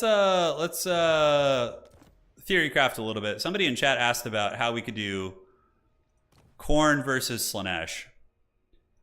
All right, so you can go with the big man if you want to. He's pretty viable like in that matchup because Slaanesh doesn't have good shooting, so he can kind of rampage. So you would do Rage Embodied and Wrathful Reaper, probably would be how you would play that. As far as the core goes, you have two options. You can do like a Marauder Infantry push. That's not going to be terrible. You could also go double Cultist of Khorne, which I think is really good. Because they can summon Bloodletters and they themselves are really fighty. So I'd probably go like 2 of these. And then from there, I would probably just get basic Marauders and maybe get like double Mino. The Rhinos are so expensive for Khorne though. Yeah. Khorne is such an expensive army. Is there any way to like cheapen this down? Oh yeah, I accidentally brought these items. I was like, okay. Well, yeah, like this could be an okay opening. It depends on the map you're on. Then for reinforcements, I would probably bring like 2 Exalted Bloodletters. Maybe some... do you need Halberds against Slaanesh? Not really. So Halberd Warriors are just going to be a little bit subpar. Couple Marauder Horsemen for sure. You're going to want to have Corn Dogs all day, including maybe just one of the RORs. The ROR one is good, but yeah, I think that's going to be adequate. Chaos Knights in this matchup, I don't know how they would play. I don't know how they would play, to be honest. Maybe just a couple Sword and Board Warriors, or maybe more Bloodletters. Yeah, Bloodletters are pretty good. Maybe just one of those, and then you'd want to get some like dual weapon boys. Something like this maybe could work. Do you want to get Furies for any reason? No. I think this could get the job done. It really depends on the map as well. It really depends on the map. Yeah. Bloodletters are really good though, because they beat the Hellscourge Warriors, or they trade well into them. I don't know if they win straight up, but they trade very well. Yeah, Khorne can beat Slaanesh. Khorne Warriors and Chosen need more killing power. They do, for sure. Thoughts on giving Khorne Tainted Blood debuff? You see, usually CA tries to stay somewhat close to the tabletop, even if they fail at some points. And Khorne doesn't really have anything like that in tabletop. I think, I mean, let's see here. So we have the versus AI. We have Khorne. Well, their spell resist could be bumped up. I think that would be nice. Like if you gave the entire Khorne roster another 10% spell resist, right? So the mortals would go to 25 and the demons would go up to 35 or something like that. Like that boost would help them against magic damage. And then also maybe a slight melee attack increase, or like melee output increase on a lot of their units, right? Like we see this Khorne warrior with 36 melee attack, and then we see the let's look at like a Tzeentch one, for example. And like, yeah, like why is this a thing, right? Like why does a Tzeentch Chaos Warrior have the same melee attack as a Khorne Chaos Warrior? And the Khorne Chaos Warrior only has less. I know he gets a little bit from Frenzy. He's going to get some extra from Frenzy, which is really nice. But Frenzy is conditional, so maybe just buffing them to be a little bit more killy, right? Like if the Khorne Chaos Warrior started at 40 and then was bumped up to 50 by the Frenzy instead of 46, that could be a pretty sweet buff. So give him some more magic resist and then give Khorne a little bit more killing power. Not a ton, but like 2 to 4 melee attack on a lot of their core units would go a long way. You would notice that, and a little bit of spell resist so they don't get nuked so hard. Those are little things that could add up. Yeah, and I also think the Mark of Khorne shouldn't lower your melee defense. That sucks. Melee defense is like one of the best stats in the game. In tabletop, Khorne warriors, they don't lose. The only downside you get from Mark of Khorne in tabletop is the fact that you can't control them as easily. So maybe in exchange for getting rid of the... this would actually be a really cool idea. I don't know how it would play out, but okay. You remove the melee defense penalty from Mark of Khorne. You increase spell resist. You increase melee attack by 2 on all their units. And then you make it so when Khorne units are below 10% or 15% HP, they start rampaging as a downside, right? Because those are a lot of buffs. In tabletop, Khorne units basically rampage, so they can't control where they charge. They have to charge. Every time a charge is available, a Khorne unit has to take it. These are just spitballing ideas. You know what I'm saying? Yeah. Because then, like, the Khorne units would all trade a lot better, and, they could get even, like, something similar to the Lizardmen rampage. So let's go to the Lizardmen. Lizardmen get the, where is it on the Golden Riders? Yeah, like Primal Instincts. That makes them stronger. You could do, like, Khorne Rampage or Blood Rage. It could be called Blood Rage. You know what I'm saying? So they get below 15% HP. They start blood raging. They get like maybe a random stat boost of some sort, and then they rampage. No, a lot of Khorne units are very high leadership. They don't route. Yeah. You could do 20%, whatever, 20, 25%. It was something that would need a lot of playtesting, but Just kind of tinfoil hatting right now. All right, so nobody's dropping. So far, so good. Let's do a little bit of a refresh here and see what's going on. Yeah, the demons would have a problem with that. Maybe the demon units aren't affected by Blood Rage, because demons wouldn't need to rampage anyways. It'd just be for the mortal followers more so. Yeah, corn's cool. There's a lot, man. There's a lot. A lot of neat stuff you could do. Because if you go to the, let me show you real quick. So just going to switch over here. And then we're going to start our next game soon. So if I give these warriors Mark of Corn, here's what it does in tabletop. So models with Mark of Corn have Frenzy, special rule. A frenzied model has +1 extra attack, which is super good. All right. If the majority of the models have Frenzy, they're immune to Fear, Panic, and Terror, which is so good. Like, Mark of Corn has a ton of great things in it. So they become immune to everything, basically, until the Frenzy wears off. If a unit that includes one or more Frenzy models is able to declare a charge, it has to do so. So this is the bad thing about Mark of Corn in tabletop. Let's say you're 10 inches away, which is the maximum charge distance for a Chaos Warrior. And you have to take that charge. And if you fail a charge in Old World, they move as far as they failed. So let's say you roll a 7. Then you move 7 inches towards your opponent, and then they get to countercharge you super easily, right? So Corn units can be baited into combat, and if they don't make the charges, they get trapped out. That's the downside of all the benefits that they get. Also, Corn units, they can't choose to flee when they're being charged. And they can never make restraint tests, which means they always have to try and chase down the opponents that they defeat, which is really flavorful. So Corn is very good. But yeah, something to kind of reflect that more. Like, a Corn warrior should not have similar combat prowess to a Tzeentch warrior. Like Mark of Tzeentch, for example, in tabletop, it gives them magic resistance and flaming attacks. And also, what's really cool about Mark of Tzeentch is if you have a unit of 10 Tzeentch warriors, you can see here, and you put a sorcerer with them who is also Tzeentch, he gets +1 to his casting roll, which is awesome. So you can have like a Tzeentch sorcerer with a blob of Tzeentch warriors, and he's like shooting magic out super well. It's really, really fun. It's really, really fun. Yeah, and some of the, I mean, Slaanesh gives you initiative, and you know, Nurgle is my favorite though. Nurgle is brutal. Any model that attacks a Nurgle warrior in melee has to reroll any 6s they get. And they're already super high toughness, so you're hitting them on like 5s usually, right? So it makes it really hard to hit Nurgle warriors, which is why I run Nurgle in tabletop. Yeah, it's a good time. Having more ways to punish spellcasters would be nice. Yeah, something like that would be good.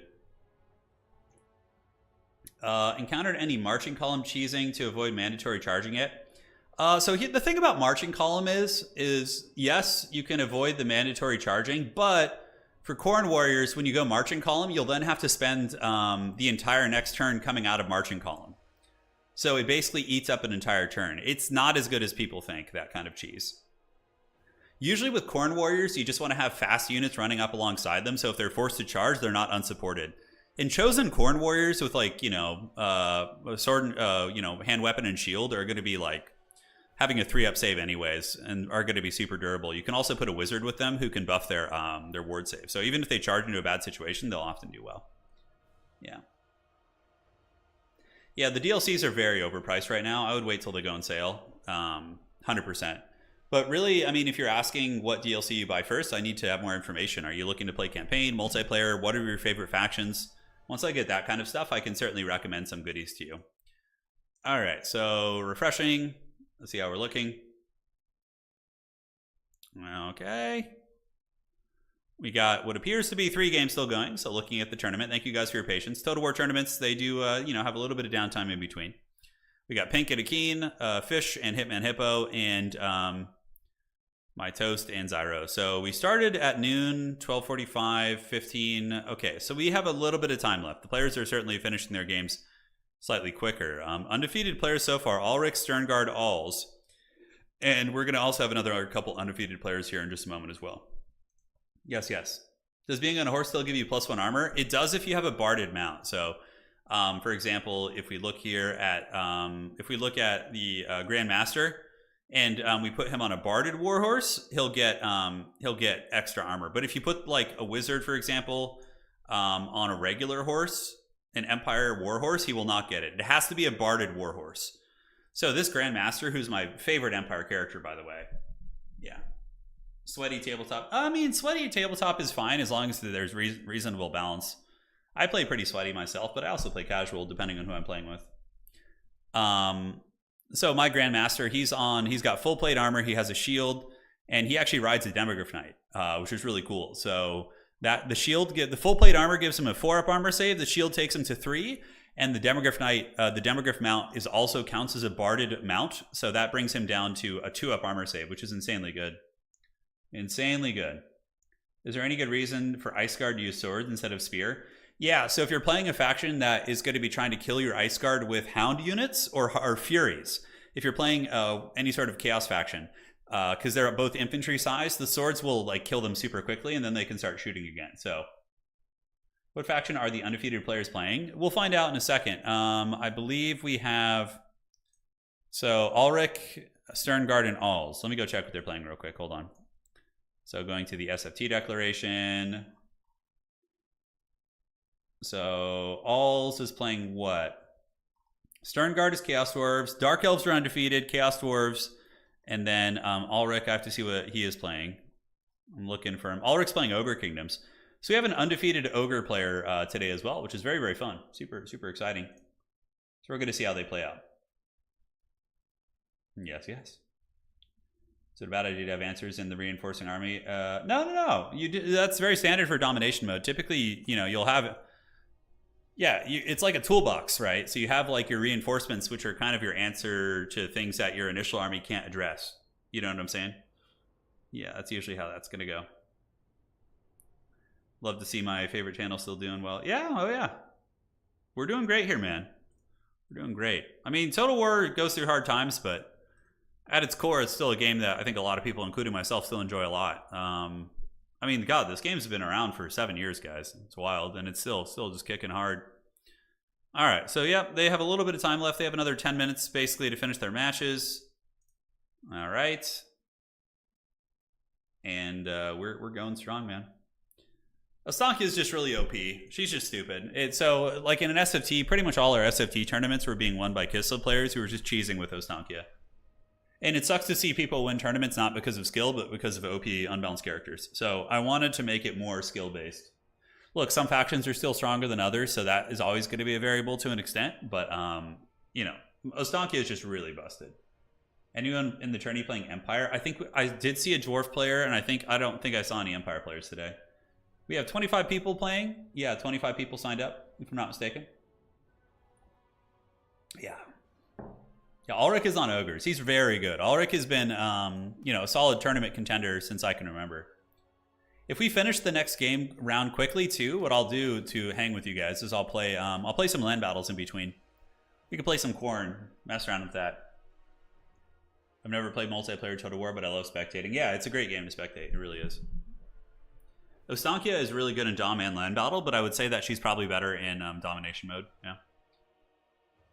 Is Mother O worse than Kairos? Okay, so in land battle, Kairos is better than Mother Ostankya, but in Dom, Ostankya is better than Kairos. Because Ostankya is more impactful on the ground fights, which is very pertinent. Because in land battle, Tzeentch can just basically harass you with skirmishers and cheese you with magic and abuse their shield regeneration. That's why Tzeentch is so busted in land battle. But in domination mode, which is good, it basically forces you to fight on objectives. Tzeentch cannot do a lot of their cheeses, which is like long-term magic abuse and those things, and shield regeneration. You thought this tourney was tomorrow? Pone, how dare you abandon us, dude? By the way, I haven't watched an NFL game in ages. I used to be a diehard football fan as a kid and a young adult. Ray Lewis was my favorite player. Oh my God, watching the Baltimore Ravens, like Ray Lewis, Ed Reed, Terrell Suggs, like that Ravens defense of the early 2000s was so heavy metal. Oh my God, I used to love watching those guys play. But I watched the Super Bowl yesterday, and it was a wild game. Tons of penalties, fumbles, turnovers, really sloppy, but pretty epic in some ways. Had some cool moments. Any quick tips on improving Horrible Micro for an aspiring online player? So a lot of it is just going to be getting repetitions in. I would highly recommend finding somebody in Discord who is of relatively equal skill to you and just getting reps in. And eventually you're going to be, your brain will hopefully after, suffering, failures and seeing what defeats you, you're going to eventually start developing patterns of micro that will address those weaknesses. I mean, there's no guarantees. Obviously, some people, struggle more than others in that regard, but it's just about getting reps in, dude. What would you change in Chaos Lord of Khorne to make him a worthwhile pick? He's okay.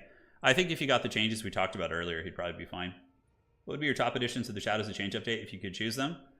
Oh, dude, I don't know. Because Kislev and Cathay are new factions. I don't know about they don't have any history in Warhammer Fantasy, so I don't really know what would be relevant for them. If a Warhammer 40k game from CA comes out, what are your wishes about multiplayer? And do you want domination as a standard or land battle? So here's the thing. 40k, at its core, is an objective game, right? And if you don't have objectives in 40k Total War, what happens when you have a World Eater's army trying to fight an Imperial Guard army with 500 artillery tanks that sits in the corner of the map? You think corner camping is bad in a fantasy game? Just wait till you see corner camping in a 40k game.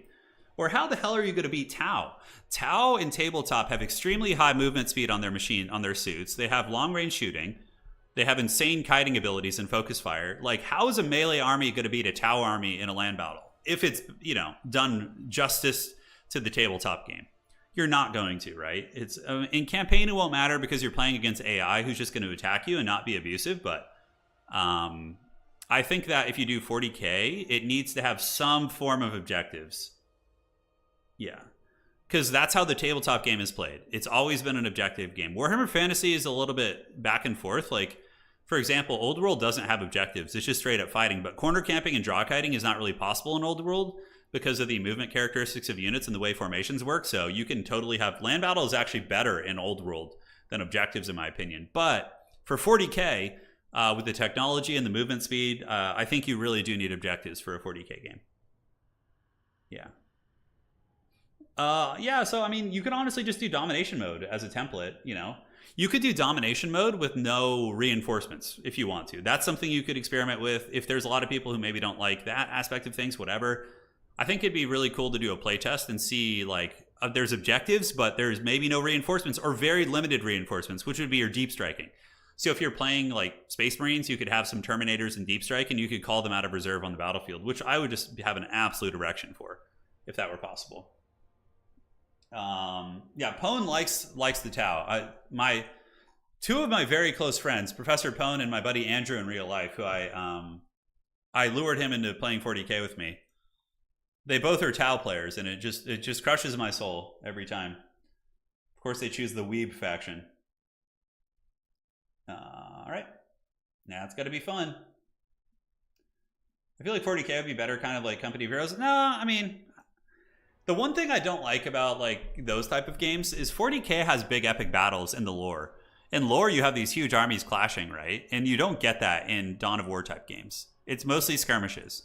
So I would like to see 40k finally get an RTS, whether it be a Total War RTS style multiplayer where it's big armies fighting. That's like the power fantasy. That's what people want to see. We don't want to see like, 5 Marines fighting, 10 Gaunts. We want to see a huge legion of Death Guard marching upon, a bastion of Imperial Guard or something. That is the shit. That's what we want.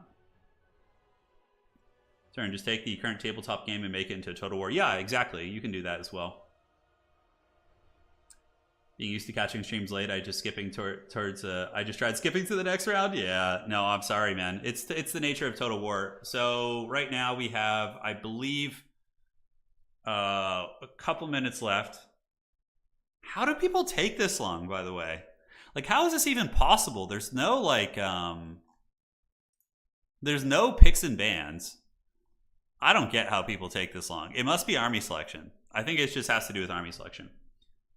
I'm not sure when Age of Empires. Probably the next few days. Yeah, I'm not. We'll probably have something Age tomorrow. Definitely, we'll have Age on Thursday because that's Gunhound's birthday. And if he wants to play something, we can do it. We can play with him on stream and do that. 40k. I don't think 40k will be that hard. I think it's very easy. I mean, come on, you already have a lot of the core mechanics. I just hope they make a new engine for it and don't use like one of the older ones. All right. So like looking here, for example, right, we have, we go to Skaven.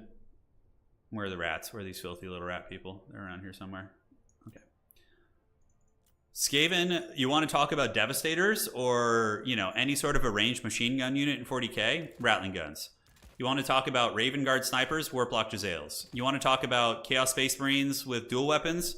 Oh, let's go look at some Forsaken, right? You want to look at you want to look at a, what's it called? Let's say Lehman Russ battle tank. Well, you just literally have a mobile warp lightning cannon that shoots a beam that counts as like a tank shot. It's not hard to do. 40k is surprisingly easy to do, in my opinion. I know a lot of people say it's like going to be a hard transition, but it's not. Oh, you want to talk a Tau? You want to talk about a Tau crisis suit or whatever, or like one of the flying mechs that have the big 2 guns? Well, that's pretty easy. You literally just have, Karl Franz, but instead of, he can land, he can take off. He's a flying unit. He can move around. You just give him a shooting attack, like a pulse laser type thing, and he's going to be partying. It's very, very, I think, going to be easy. My top 3 favorite factions in 40k: Death Guard, Black Legion, Iron Warriors, maybe, and then the Imperial. It'd probably be. Let me give you my top 5. So we'll do Death Guard, Black Legion, Iron Warriors, Imperial Guard are my favorite Imperium, like hands down. And then from there, it would probably have to be maybe might be a World Eaters or something. It's hard to say. I like their playstyle a lot. Man, I wouldn't say World Eaters are my top 5 though. Yeah, those are my top 4. I'd have to think about it. I love Chaos Space Marines. Yeah, they're definitely my favorite. Death Guard are hands down my favorite. Their aesthetic is so cool. Yeah, Night Lords are really badass too. I would someday like to make a Night Lords army. Night Lords are Iron Warriors. Okay, so next round is up. Let's fire this off and advance the Swiss. Finally, let's get it. I love Imperial Guard though too. They're awesome. All right, so the round is here. Let me give the buy rounds score to this gentleman here. Let me find them. All right. Let's get that and that. And let's find these bad boys. Next round is live. All right. Well, have fun. And there we are. Thank you guys for your patience. I know it's a long journey, some of these Total War games, but it's always fun just hanging out and shooting the shop about Warhammer stuff. And all right. So I'll give you a point here. And then who do we want to cast? So we have a couple undefeated matches going down. We have Ulrich versus Sterngard. So that's the Chaos Dwarf game. I think I'm going to do All's game. All's is playing, he's playing someone that we haven't seen yet today. He's playing Dark Elves, which is always fun to watch. And I would love to start a Dark Elf army in Tabletop, by the way. Yes. Okay. So we're going to do All's game. He's a great player, very strong. I believe he's from the RTK crew. He's got 3 L's. Casting your game. All right, so let's go find this bad boy. I don't know where he is. He's around here somewhere. Lobby code, please. All right, so we messaged Alls. We're going to do his match, and it's going to be go time. Oh, man, yeah, Tower definitely the weeb faction for 40k. I don't know. I don't think there's anything weebier than Tau, probably. I guess maybe some strains of Eldar might have a bit of a weeb influence in them, but yeah, definitely it would be the Tau. Yeah. And then in fantasy, I don't know. Who would be the weeb faction of fantasy? The anime creature faction. That's a tough one. Fantasy doesn't really have one, to be fair. Like, I can't think of anybody that would really associate that. The Craft World Eldar. Yeah. All right. Can we find his lobby? Looking around. Probably has a different name. Okay, so we got the lobby code here. Outstanding. And let's join with code. Do this. Is he playing Norska? No, he's not. Him and his fancy passwords making it hard to join. Sisters of Battle? Okay. I don't know. Nothing's weebier than frickin' than the Tau, though. Hands down. Skaven, Clan Eshin? Okay. Yeah, Clan Eshin's a little bit weeb, isn't it? Nippon and Cathay. Yeah, Cathay probably has a little bit of that. Nippon isn't even in the game, though, so I wouldn't even count that. Slaanesh, yes. Slaanesh has a bit of a weeb inclination to it, I think. There's definitely some elements of that. Slaanesh definitely is borderline. Slaanesh is borderline. Yeah. Ogres probably look most similar to the people who watch anime, I would say. They're in the ballpark. And to be fair, there have been a couple I've enjoyed over the years. I liked the when I was a kid. I remember watching Fist of the North Star. I love Dragon Ball Z. Dragon Ball Z was awesome, dude. That was awesome. Yoga Kingdoms. I remember in the 90s renting Fist of the North Star and what was that other one? Records of the Lotus Wars was another one I remember watching as a kid, which was really fun. Dragon Ball Z. I love Dragon Ball Z. That was good. Yeah. Those were good times. The ogres. Berserk, yeah, I did watch the Berserk. I think I watched the first season of that. Yeah. Calm down there, Chief, says Rusty. I feel attacked, yeah. I know, I go on to say that people who watch anime look like ogres, and I'm like, I've seen this anime and this anime. I'm becoming an ogre. I've been getting a craving for beers. I don't know what happened, but when I hit 35, I hated drinking beer. But when I hit 35, something changed in the chemistry of my body where I like to just sit and be fat and have beers. I don't know what it is, man. Record of the Lotus Wars, just Japanese D&D. I love that as a kid. Any of the new units for Cathay or the Legendary Bone Giant, he's going to make them. Oh, no idea yet, Benjamin. We'd have to get our hands on them because, yeah. Cowboy Bebop and Trigon. Oh, yeah, that one. There's a couple movies, too, like the Princess Mononoke is pretty good. And then you have, what's the one where the guy turns into like a giant mutant monster at the end? And it's like the protagonist rides around on a white motorcycle. It's like a super famous, Akira, I think is what it is. That one was pretty, I definitely like the older style animated stuff more. Yeah.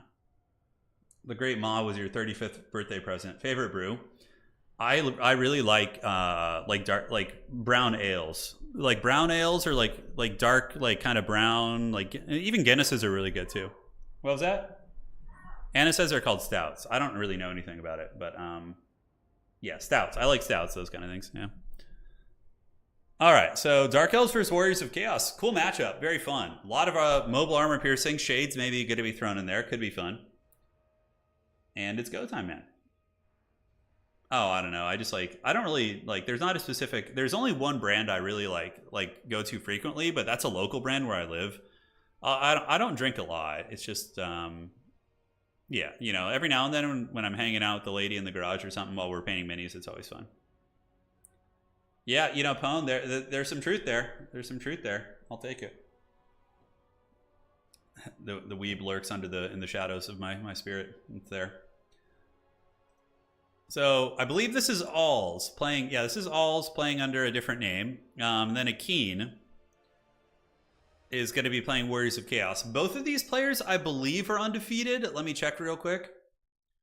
Yeah, these players are both undefeated today. So they're going to be duking it out for the position in round 4. Whoever wins this has a pretty good chance of going to top 4 in the grand finals. So that's very fun. Ever had a Dunkel? No, I haven't. I have not. I did watch the first season of Attack on Titan, and I did enjoy that. I enjoyed it. But that was a long time ago. I also like the Avatar TV show, The Last Airbender. That one was pretty good. I don't know. Would you call that like anime, a traditional anime? I guess you would. It seems like the animation style is a little bit different. But yeah, the Avatar was fun. I liked that when I was younger. I watched that I think it was when I was in college, maybe like 20. There's a little Tao in all of us, yeah. Yeah, quick match for his phone and punish his Taoism in between the next match. Yeah. All right, baby, let's party. Ooh, we have a Hell Cannon. That's fun. Oh my god, I've been trying to find a Hell Cannon for my Warriors of Chaos army. It is impossible. They've been out of print for so long, and they're all made of metal. It's like, I can't find one. It's such a pain, dude. It's such a pain. If any of you guys, by the way, have any old Warhammer Fantasy armies or models you're looking to sell and get rid of, hit me up in Discord. I'm looking to buy. And if they're just sitting in your garage collecting dust, hit your boy up, because we'll use them on our tabletop channel, and I'll happily buy them off you. So, yeah. Avatar isn't anime per se. It's made in America. Got it. Yeah. All right. Let's go, baby. Here we are. Looking at the armies of the Druki, it's going to be Blackheart Corsairs, which are a very solid infantry unit. These guys are amazing. Good combat stats for their price. Bonus first infantry, 40 movement speed, good leadership by, you know, I guess for their cost. 66 isn't bad. And yeah, just a great piece. They will lose to Chaos Warriors, but they'll beat Marauders. So, you know, that's kind of the trade-off of those bad boys. We got Dark Riders with the repeater crossbows, one of the staples. Mobile, hard-hitting, extremely good. Extremely, extremely good. These things are probably the best unit on the Dark Elf roster, in my opinion. One of them. One of the best units. And up in the sky, it's going to be a Sorceress of Dark Magic. Very, very much a staple. Soul Eater is a big, nasty AoE that, of course, heals up the dragon. And that's good against Nurgle, or, you know, most Chaos players play Nurgle-focused anyways. So having the Mortis, not Mortis, but the AoE to punish the Festus blob, I think is going to be very strong. How dare you, Pwn? I have a complete naked Slaanesh army. Oh my god. Oh my god, dude. Do you think Kislev monster that can dig into the ground with an ability and come up somewhere else? Yeah, I don't know how that would fit lore-wise. That would be more like Dwarven Minor units. I think they should be able to dig in the ground and appear somewhere else in the battlefield. What Chaos unit am I looking for? All sorts of things. Hell Cannon primarily, but anything, really. I'm just looking to collect old Chaos minis and any faction for the Old World channel. If you guys got any old minis sitting around and you want to get rid of them, hit me up, and I will negotiate some prices with you. Should be fun. So, looking at the Chaos Army for Akeen here, it's going to be Marauders and some Chaos Warriors. We have Chaos Armor Trolls, which are such a good unit. They'll pound those Corsairs. But Dark Elves do have a counter to them with their own missiles, right? A little bit of dreaded lag here. Hopefully it'll subside. And we got Festus the Leech Lord. So Festus is great. You know, he's got like 8 chins right there. Mortis Engine effect is good. His healing effect is good. One thing you got to watch out for, though, is Festus is, despite having 50 melee defense, he can be gooned by dragons. So if the Supreme Sorceress decides to land and attack him while he doesn't have protection from mass, and he gets like Soul Stealered, he could die incredibly quickly. So you got to watch out. Now, how are they going to be protecting this Hell Cannon? I would suspect they have Marauder Horsemen and Throwing Axes and or maybe some Armored Trolls in reserve. That could be a thing, but the objective is going to be opening up here in about 1 minute, while the Dragon Sorceress is going to be heading over here. Dude, Black Dragons, I think Black Dragons and Forest Dragons are the coolest looking dragons in the game. Like, yeah, okay, Star Dragons are powerful and whatnot, but look how freaking Chad that thing looks. That's one thing that Total War does very well. Like, the models are beautiful, like most of them. I mean, there are some haggard ones, but generally speaking, like Cathay's like drum is like the far end of the terrible ones. And then this guy is just like the peak of the peak. It looks so incredibly good. Yeah, the jiggle physics on Nurgle. Does he actually jiggle though when he walks? Let me check. Hold on. Let's go look at our boy here. Yeah, his chin does. His chin's wiggling around there. So yeah, the chin does wiggle a bit. Yeah. So Dark Elf's going to be hustling up on Objective 1. The Hell Cannon is going to be trained on the dragon, and it is a hit. He tried to dodge that by landing, but I mean, the Hell Cannon, it can take down monsters. It's not really what it's good at. It's better against infantry and also pretty good against these Dark Rider type units. So probably what you're going to be seeing from the Chaos player is you're going to be seeing the Hell Cannon gathering its 2 kind of firing positions here and then shooting up at the cavalry there. That was kind of a weird one. That didn't come out right. But Hell Cannon should be shooting at the Dark Riders because Chaos doesn't really have too many methods for dealing with Dark Rider cavalry. So you're going to want to shoot them with your Hell Cannon if you can. Typically against Dark Elves, I like to bring a character that has Buna. Buna basically one-shots Dark Riders, which then allows your infantry to win and to shine and all sorts of stuff like that, right? So from downtown, we get the Dark Riders, and they rip a shot into the Chaos Warriors. Chaos Warriors, though, they do have Silver Shield, so they're able to hold up well. Now the Hell Cannon shot has switched onto the Dark Riders, forcing a little bit of micro out of the Dark Elf player. Meanwhile, the dreaded lag continues as the Marauders prepare to move up to Objective 2. Dark Elf's going to be securing 2 points out of the gates, and Chaos is going to be securing 1 on the other side as well. It's the classic, man. It is the classic. Yeah, Ken Beans, that's pretty true. He says it's bold of me to call ogres. No, ogres are not weebs themselves. I'm saying they're representative. They're derivative of IRL weebs.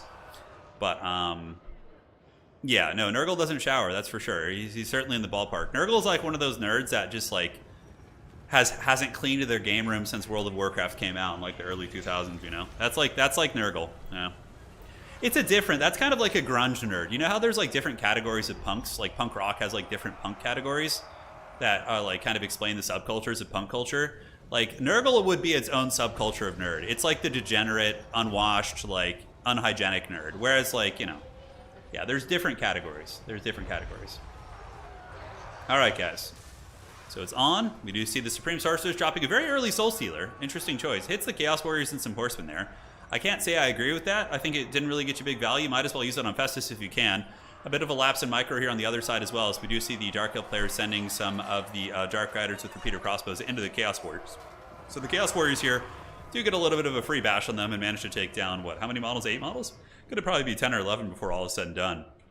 Nurgle's also moved up and claimed the middle point here. This is where the Dark Elves need to get their Jack online, and in the backfield we see Witch Elves being called in. Interesting.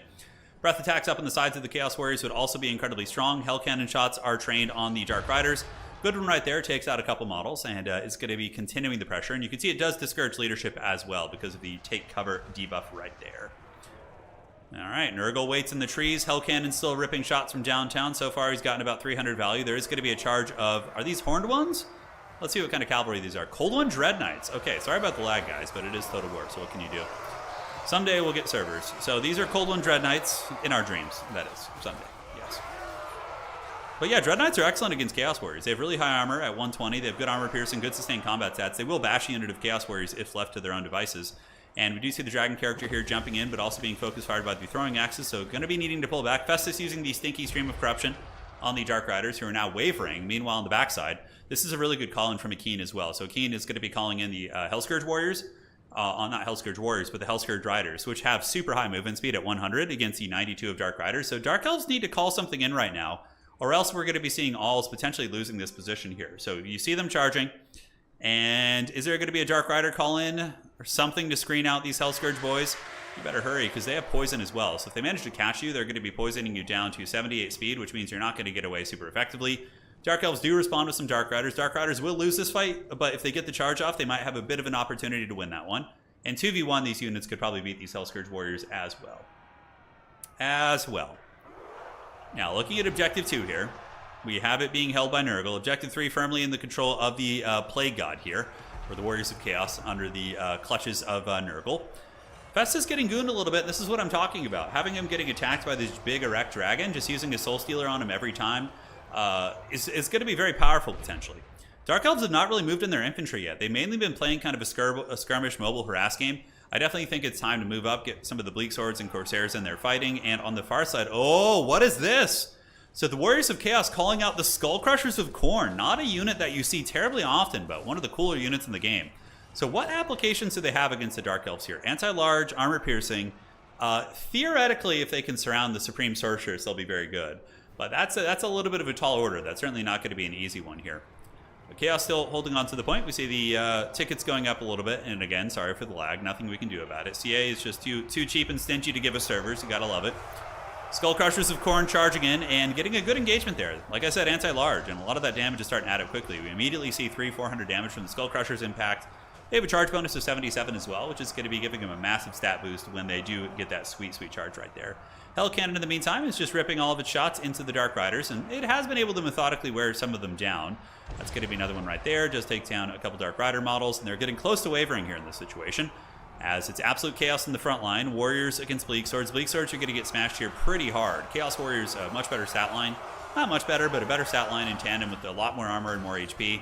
Bleak Swords, though, for their cost, I would say are pretty good. And have we seen Murderous Prowess Scoff yet? We haven't. So the Dark Elves have not killed enough models yet for the real action to get going here. Meanwhile, we see Dark Riders being called in to absorb this charge, and I would imagine the repeater crossbows will turn and start shooting at these troll units. If they can get that concave kind of crossfire into the trolls, that's going to be big money. So Skull Crusher is pulling back. Festus is healing himself, jiggling his triple chin in the air. So those bad boys get nice and healed up. Supreme Sorceress could charge in for another Soul Stealer snipe, but it's very dodgy. Clearly, Akeen, the Warriors of Chaos player, is very privy to this. He's keeping the Skull Crushers of Khorne on duty to guard Festus and make sure he doesn't get cheesed out. On the backside, I like this. Good Dark Elf kind of picks. They've isolated a unit of, are these warriors? Yeah, they are warriors. They got 2 repeater crossbows pounding them out. And also we get Harpies being called in, Crows of Cain. Crows of Cain, sending them after the Hell Cannon would be an extremely good play. I think the Chaos player might not be paying attention to this. So you could probably slip those Crows of Cain in there and get it going. I don't know if he's going to do that, but that would be an incredibly strong play. Dark Elf front line is faltering a little bit. No surprises there. Breath attack going down on either the Dark Riders or the not Dark Riders, but the Horsemen or the Bulldogs. And it looks like it's going to be nailing the Skull Crushers. Skull Crushers do have shields. They're going to be trying to charge into the secondary, which is a little bit dodgy. If they do go back there, they could get tar pitted by infantry and then shot to pieces, and also rampaged by Witch Elves. The Dragon's going to be coming in for a rear charge. The Dragon might as well fight. If there's infantry support, the Skull Crushers will be very vulnerable. And the Witch Elves, a bit of a blunder here by our Dark Elf player. He should get the Witch Elves on top of those guys right now, rampage them, and then they're just going to be dragged into the pits. But I love the combo. When you see Khorne and Nurgle working together, Fleshy Abundance going down on the Khornate Warriors. So these Khorne Warriors are going to get a massive amount of healing, and they're very tanky. They have a big HP pool and super high armor at 130, so that's quite cost effective. And now, are they going to be charging into the Witch Elves there? Yeah, they want to get away. So the Witch Elves do come in, and the Khorne player notices it. He retreats, and he gets a beautiful downhill charge right into the back of these Dark Elf troopers, punching them, and their glowing purple orbs right into the realm of chaos. So down they go. Witch Elves in hot pursuit here, but now the Warriors of Chaos got to move forward. And Warriors of Chaos, they don't care about being rampaged. They want to be rampaged. It's going to be good for them, and they can beat down these Witch Elves. But really good micro. Man, the Chaos player using the Marauder Horseman to screen out the Witch Elves to let his Skull Crushers get away, absorbing the rampage on a relatively insignificant unit is such a good play by our Chaos player. That was extremely Chad. And right here, of course, we do see the Supreme Sorceress going after Festus once again. She does terror out the Trolls, and Festus is going to be running for the hills with his healing elixirs active. Middle objective is being contested a little bit on the side. We see the Dark Riders slowly wearing down these Chaos Warrior units, but now there is going to be some Hellstriders coming out, and the old Hellstriders should be able to hunt down these Dark Riders. You could bring in Cold One Knights to really bash these Hellstriders, but Dark Riders, I suppose, trade well enough. It's enough to kind of hold them in place for a long time right there. A lot of tattered Dark Elves on the battlefield. We see a handful of them back here that certainly need a little bit of unsummoning. Chaos seems to be winning a lot of the infantry fights, which is no surprise. And now we get these Skull Crushers who do have the Madness of Cain, so they are going to be rampage. It looks like the Witch Elves finally caught them battling against Coldland Riders. Coldland Spear Riders are very good anti-large units, incredibly cost-effective, but Skull Crushers are kind of in the category of Demogryph Knights. They're a lot fightier, and they should win that fight pretty decisively. We see the, oh my god, oh, these are the beat-up Dread Knights from earlier. Okay, that explains it. But the Dread Knights are getting their butts kicked by the Skull Crushers. Skull Crushers are anti-large specialists, right? So this is where they're really going to be shining. Huge charge bonus, really good combat stats. They also do have some spell resist, and yeah, ITP doesn't hurt against the big dragons. So another heal is going to be going down. Khorne and Nurgle, best friends forever. We do see Fleshy Abundance going down on the Skull Crushers. I love, like I said, seeing the synergy between the different Chaos Gods. But Dark Elves are going for a little bit of a ninja attempt from the backside. I do like this one a bit. The Hellstriders get swarmed by Dark Riders and the Crows of Cain. So they're going to be getting picked to pieces right here. And that repeater crossbow action is quite good. And it looks like the Dark Elves might be able to ninja this point. Oh, looks like somebody dropped from the game. So that was the Dark Elf player who dropped. So he must be having connection issues, considering how rough that is. At that point, we would give the victory to the Chaos player, just because he was ahead in the game by quite a bit of value. And on top of that, if somebody drops at the end of the game, you give the victory to the person who didn't drop. Those are just standard tournament rules. So unfortunate that we did have a drop there, but I think the Chaos player probably had the win there. Lag is lag. It is what it is. So, all right. Let's check here. One sec. So we will give you for next round. Okay, so we had one player not show, so I need to do a little bit of housekeeping here. Yeah, he was having some internet issues for sure, you could tell. I mean, the lag was pretty serious that game, so eventually we should put a rule to just no Wi-Fi. Everyone I've talked to who has lag, it's always because they're on Wi-Fi. It's always Wi-Fi's fault. If they're using hardwired internet, there's almost never any lag whatsoever. All right, so that's going to be Wish. Looks like his opponent didn't respond. So let's go ahead and drop him. All right. And cool. So that should be fine. GG, well played. He wasn't the only match to crash. Well, yeah, I mean, it is a peer-to-peer game, and people are probably using their Wi-Fis and stuff, so yeah.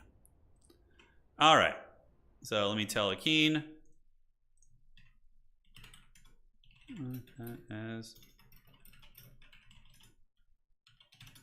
All right, so we've done that. Let's see how far we are in the round. And let's see. Okay. So brackets looks fine. And how far are we?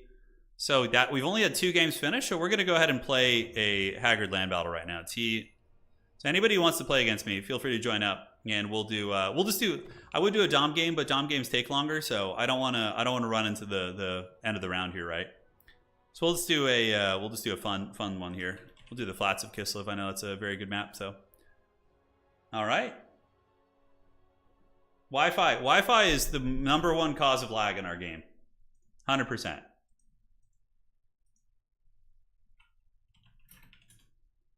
Typically, late game crashes result in win for.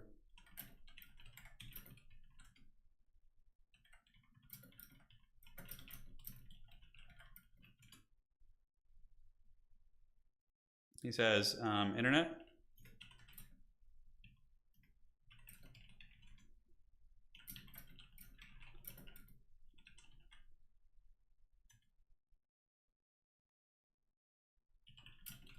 Okay, just talking to the player who crashed there.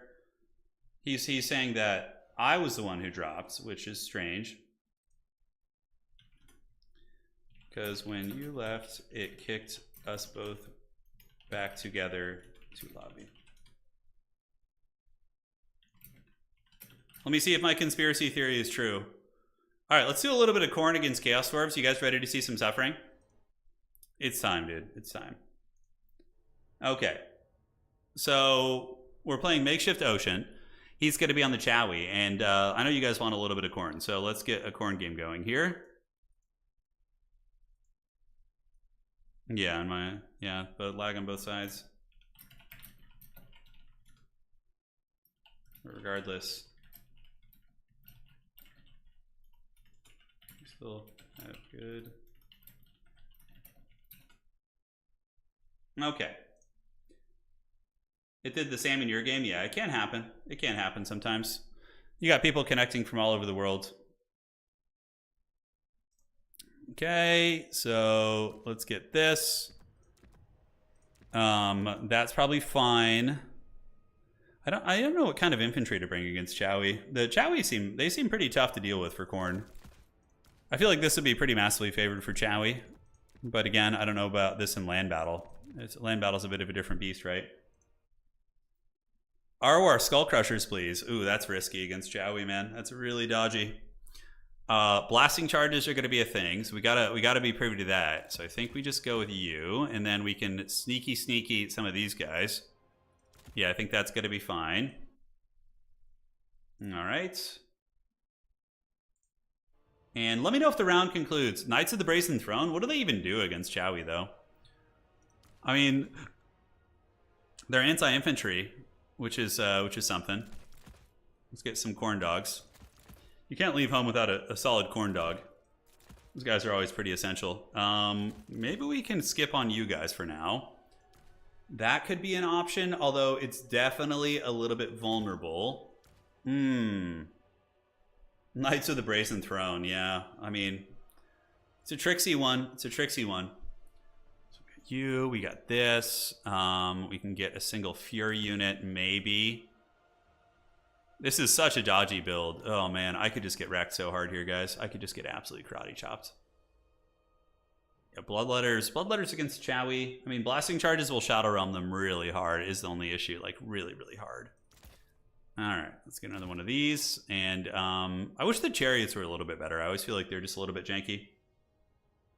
No, I know that they can obliterate infantry, but I'm not as worried about infantry as I am some other things, which will definitely come to light here in a minute. Alright. So that looks good. Let's fire it off. Let's fire it off and see how this goes. Good luck, have fun to my opponent here. And let's see how this battle unfolds. Alright. Because the Khorne infantry, I think, can trade against Chowie infantry reasonably well. We're checking the tournament to make sure. I think people are still playing. And there we are. Okay. No problems here. Sorry to alls. That sucks, man. I know crashing in tournaments isn't fun. Do you plan to host AoE 4 tournament? Yeah. For sure. Hosting tournaments is my favorite thing to do. Do you like ogres? Yeah, I do. I've been coming around to ogres. Ever since they got nerfed, I like them. I just don't like overpowered factions, man. Like, winning with OP factions feels bad when your opponent's not playing something of equal power level. It just doesn't feel good. Oh, God. Old man stretching. Old man stretching sounds. Love the thumbnail, but it should have been Wario. That's true, yeah. Wario might have been a more apt comparison. All right, so let's get the blocker down. I'm going to get wrecked so badly here. I feel like it's going to be bad. We brought the Blood Brute Behemoth. I mean, you gotta appreciate that, right? Valkyria the Bloody. Chaos Warriors are just there to hold, and they of course will. We got a couple Bloodletters lurking on the wings too. They are there because they can. So 2 and 3, and then we get you in 4, then 5 and 6, 5 and 6, and then we got just a Wild Fury over here just to kind of chill out. Yeah, so I brought Bloodroot because he is vulnerable against the Deathshriek, but in land battle I feel like I can swarm a Deathshriek with Valkia. I can dive it and use Demon Shield and potentially really do a lot of damage to it, so we're going to see how this goes. I have no ideas. No idea how it's going to play out. And Corn Dogs are obviously there just to harass and dive and, you know, do whatever you really need him to do. Okay, so he's in the trees with what appears to be a gun line. Is that the Demon Stung? It is. Okay, no, it's an Iron Demon, just a regular one. Okay. Okay, and get Horseman moving up, and we get you circling around the back here, and you Bloodletters moving. Let's get the dogs and the dogs. And, okay, Blunderbusses and a Deathshriek. Okay, there is a single Deathshrieker. Unfortunately, did he put it in the trees? Ooh, I have a bit of a problem back there, and we'll have to see. Alright, so if he doesn't have enough to protect it, we might be able to land. Yeah, we see the big Behemoth getting blasted, so we need to close the distance quickly. The Behemoth does heal in combat, which is great. And let's get these Horsemen circling around. Do have blasting charges here, and what is he going to protect this with? He might not have noticed my Furies over there, which is really, really good. So it's attack here and here, and let's get the dogs out. Let's let the dogs out. We need to let the dogs out. That's what needs to happen here. Alright, so Horsemen, do this. Furies, nothing's going to stop them. And we do get the 2 anti-large duelists right where they need to be. Blasting charges, and warriors and warriors. And let's get the big man around the side here, and good. We get right onto the cookie jar. Let's get you guys back on the guns. And now we see the blunderbusses coming, so let's see if we can sneak through here and sneak through here. And where's the other doggies? All right, other doggies need to come there. Let's get you guys going and just having throwing weapons on the Infernal Ironsworn. And Valkia and the Bloodroot Behemoth are doing some respectable work here. Respectable. I'm pulling him back, though, because the blunderbusses are trying to get in position. Yeah, that hurt pretty bad. That hurt really, really bad. Oof. All right, well, at least we got him occupied. And let's get on these blunderbusses here. Shut those down. Oh, I got blasting charge over here. I wasn't watching. Yeah, well, my newbie mistake. Hammer goes down. We get you guys in. I think we have enough good engagements that it's going to be okay. So let's get a fat Sleipnir right down the line on these bad boys. Ah, right as I do it, he moves. What a dirty dog.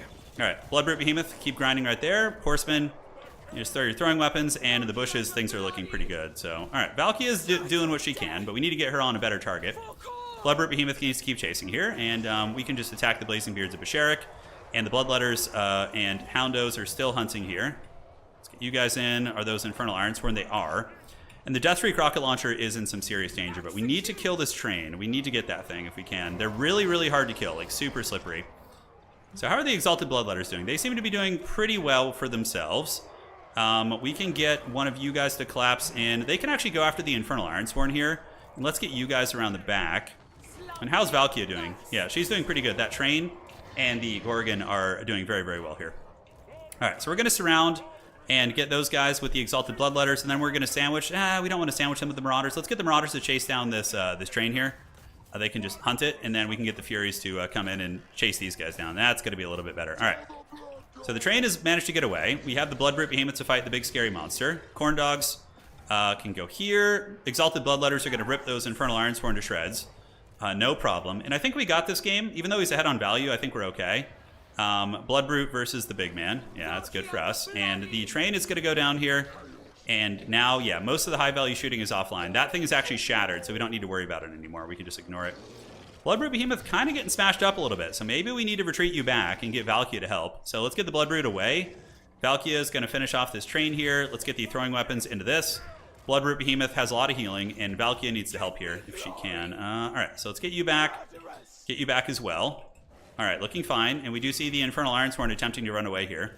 And if he's going to attack me again, we can just attack with all these units. Yeah, it should be a good 3v1 here. And you as well. And the Horsemen, these are throwing weapons. Those guys have been shut down here, so let's bring you guys across. I would love to have the Sword of Khorne. We do have his Lord very well surrounded right now, so I think he's going to be in a little bit of danger here. Just checking Discord real quick during my match to make sure there's no drama. And, all right. So we keep hunting. Keep going, buddy.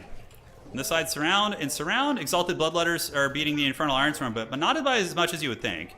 The fact that they have, what's it called, is very good for them. So let's get the throwing axes right here. Warriors go right here. Furies, they're broken, but let's make sure to shatter them. I don't want any guns coming back in the fourth quarter here. And we can get a fat Sleipnir in a second. So Valkia is going to keep hunting this guy because he can probably win it. She can't. And let's get you around. And Valkia can then use the Sleipnir right down the pipe on these. Are we in range is the question. Okay, now we are. That's going to go down. Good. And then we can chase. So that's going to... Ooh, nice Sleipnir. That was good. That was money. Throwing weapons right here. And those guys are shattered, so we can bring the Furies back now. Bloodbrute Behemoth will defeat these units pretty well. It's a very, very scary fighter. And Valkia is going to keep hunting. Meanwhile, we do have throwing weapon support. Pop Demon Shield to make sure she doesn't take any damage for 13 seconds.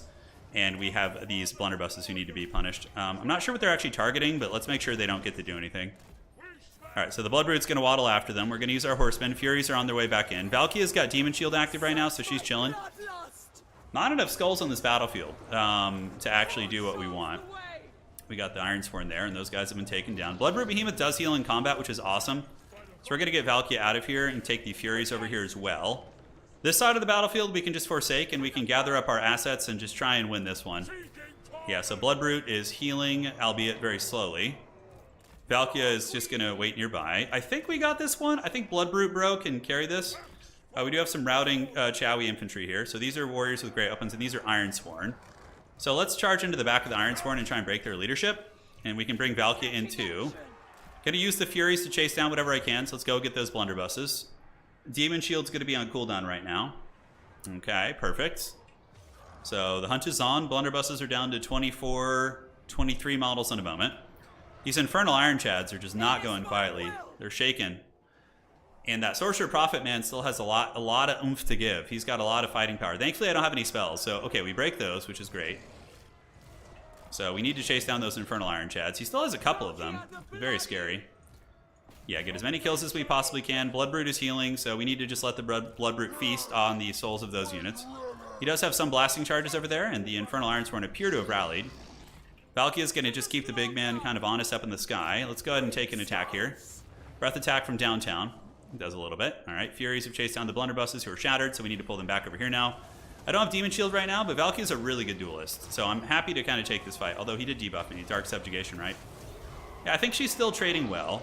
Okay, let's do this, and then rear charge into the back of these Ironsworn. Come on, Valkia. Korn's watching her right now. Korn's like, you better not lose this, I swear. All right, Fury's gonna come help out, and we can do the, we can just do the Fury here. Yeah, the melee attack buff is gonna be really good. All right, so pull you back. Looks like he's going to land here, which we can just go after him with the big man now. And Valkia is hot in pursuit as well. Yep, nice. The anti-large character is really coming into their own. Fury's just going to wait for him to try and get back up into the sky. And then they're going to attack. So let's put them in group 5 and just chase. So they're shattered. GG, well played. All right.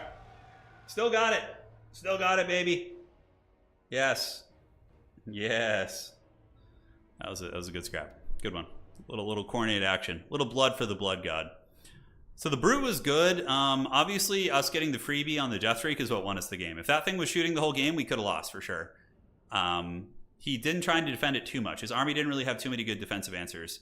If he had like maybe gone slightly less elite on his infantry and brought maybe like a Bull Centaur with great weapons, I couldn't have done that so easily. But regardless, it was still a good match. It still ended up being pretty close until the very end there. Yeah. Blood for the Blood God. You know, all sorts of good stuff. All right, so how are we looking on the matches? It looks like we are actually done with round 3. Wow, okay. Wish I was, and Ecos are done. So let's go ahead and advance the Swiss. And there we go. All right, all right. So the next round is live. Good luck, have fun. So we got Leech Lord. We cast their game earlier. Let's do an Ulrich game. So Ulrich, although he does have a little bit of lag, so maybe I should do another one. Let me see who Pink is playing real quick. I'm just preparing the next match, guys, so hang with me. All right, where are we at? Where are we going? What planet are we on? SFT declarations is where they declared their factions. Just the old man talking to myself to try and get my brain to work. All right, so what is Pink playing? Pink is a Chowie player, I think. So next round is live team. Let's get it going.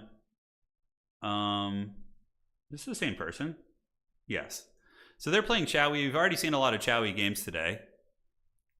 We could do some Tomb Kings. There is a Tomb King game, but it's on the lower bracket, so I don't know if it would have too much bearing on the match. What's his record so far? Has he got a couple wins? Okay, yeah, we can do Zyro's game. Let's do that. Let's watch a Tomb Kings match. That'll be really fun. Hey, casting your game. Lobby code, please. And then we'll get into the top 4 as soon as this is over. So this is the last round of regulation. Shaq, are you playing Zyro? I'm going to do Tomb Kings right now. All right, let me tell the players. Next round is live. Next round is live. Sounds good, Hippo. Thank you. Okay. Let's wait for the response from these players. Because this gentleman has 2 wins right now, so he actually has a chance of making top 4 if he wins this with Tomb King. So this is kind of an interesting one. How old am I? I'm 35. Halfway to the old 40, baby. Let's go. All right, so we got Zyro on Tomb Kings, and I don't know who he's playing. We're going to find out. He, on the bracket, is going to be matched up against... all right, where are you at? Zyro, Zyro, Zyro. Okay. He's playing Dwarf. Dwarf is playing what? Should be on his way over in a moment. Okay, I'm just helping people find their opponents here. And Dwarf is playing... It's corn time. Oh, I love that. That's so funny. Can't see his faction declaration yet. Sometimes they have different names in the old Discord. Okay, so let's give you that. Oh, okay, Corn. Corn versus Tomb Kings. Oh, that's kind of fun. That's definitely not a super common matchup. I'm casting today, so I'm not playing in today's tournament, yeah. It's good to just kind of sit back and cast every now and then. Any Dowie games? I don't know. I think there was one Dwarf player who signed up. But we're already here, so we're just going to do this one. Outposts? Wasn't he playing something else? Yeah, he's on Corn. Okay. So Corn versus Tomb Kings. A lot of fire for those bony boys. You know, Valkyria's very good here, but Scarbrand can do work, but Ushabti Greypost can definitely take him to Pound Town. So there is some risk associated. There is some risk. First time catching a stream, and I'm brand new to multiplayer. What is this power grab I kept hearing about? Oh, it's gone now. Yeah, it's gone now. So it's not really a factor anymore, Graham. It was basically a bugged mechanic that people were abusing in tournaments, but it's gone now. So there's no stress. It has been fixed. I literally harassed CA for like a year to fix that, and after like 5 patches, we got it fixed. So yeah, that was awful. Oh, so awful. All those degenerates abusing it, just not feeling any shame whatsoever. So in this matchup, do you go Tomb Guard? You know, the thing is, Tomb Guard Halberds could be good here. I mean, Khorne can do a couple things. Like even a Mass Bloodletter Rush could be pretty overwhelming. I think for Khorne, you have to go super wide. I think you have to swarm. You have to get into their backfield with Khorne Dogs and like Marauder Infantry pushing around the flanks to try and get to the Ushabti Greypost and to the catapults and things like that. Tomb Kings really rely on Ushabti Greypost as well as Screaming Skull Catapults, I think, are feasibly good too.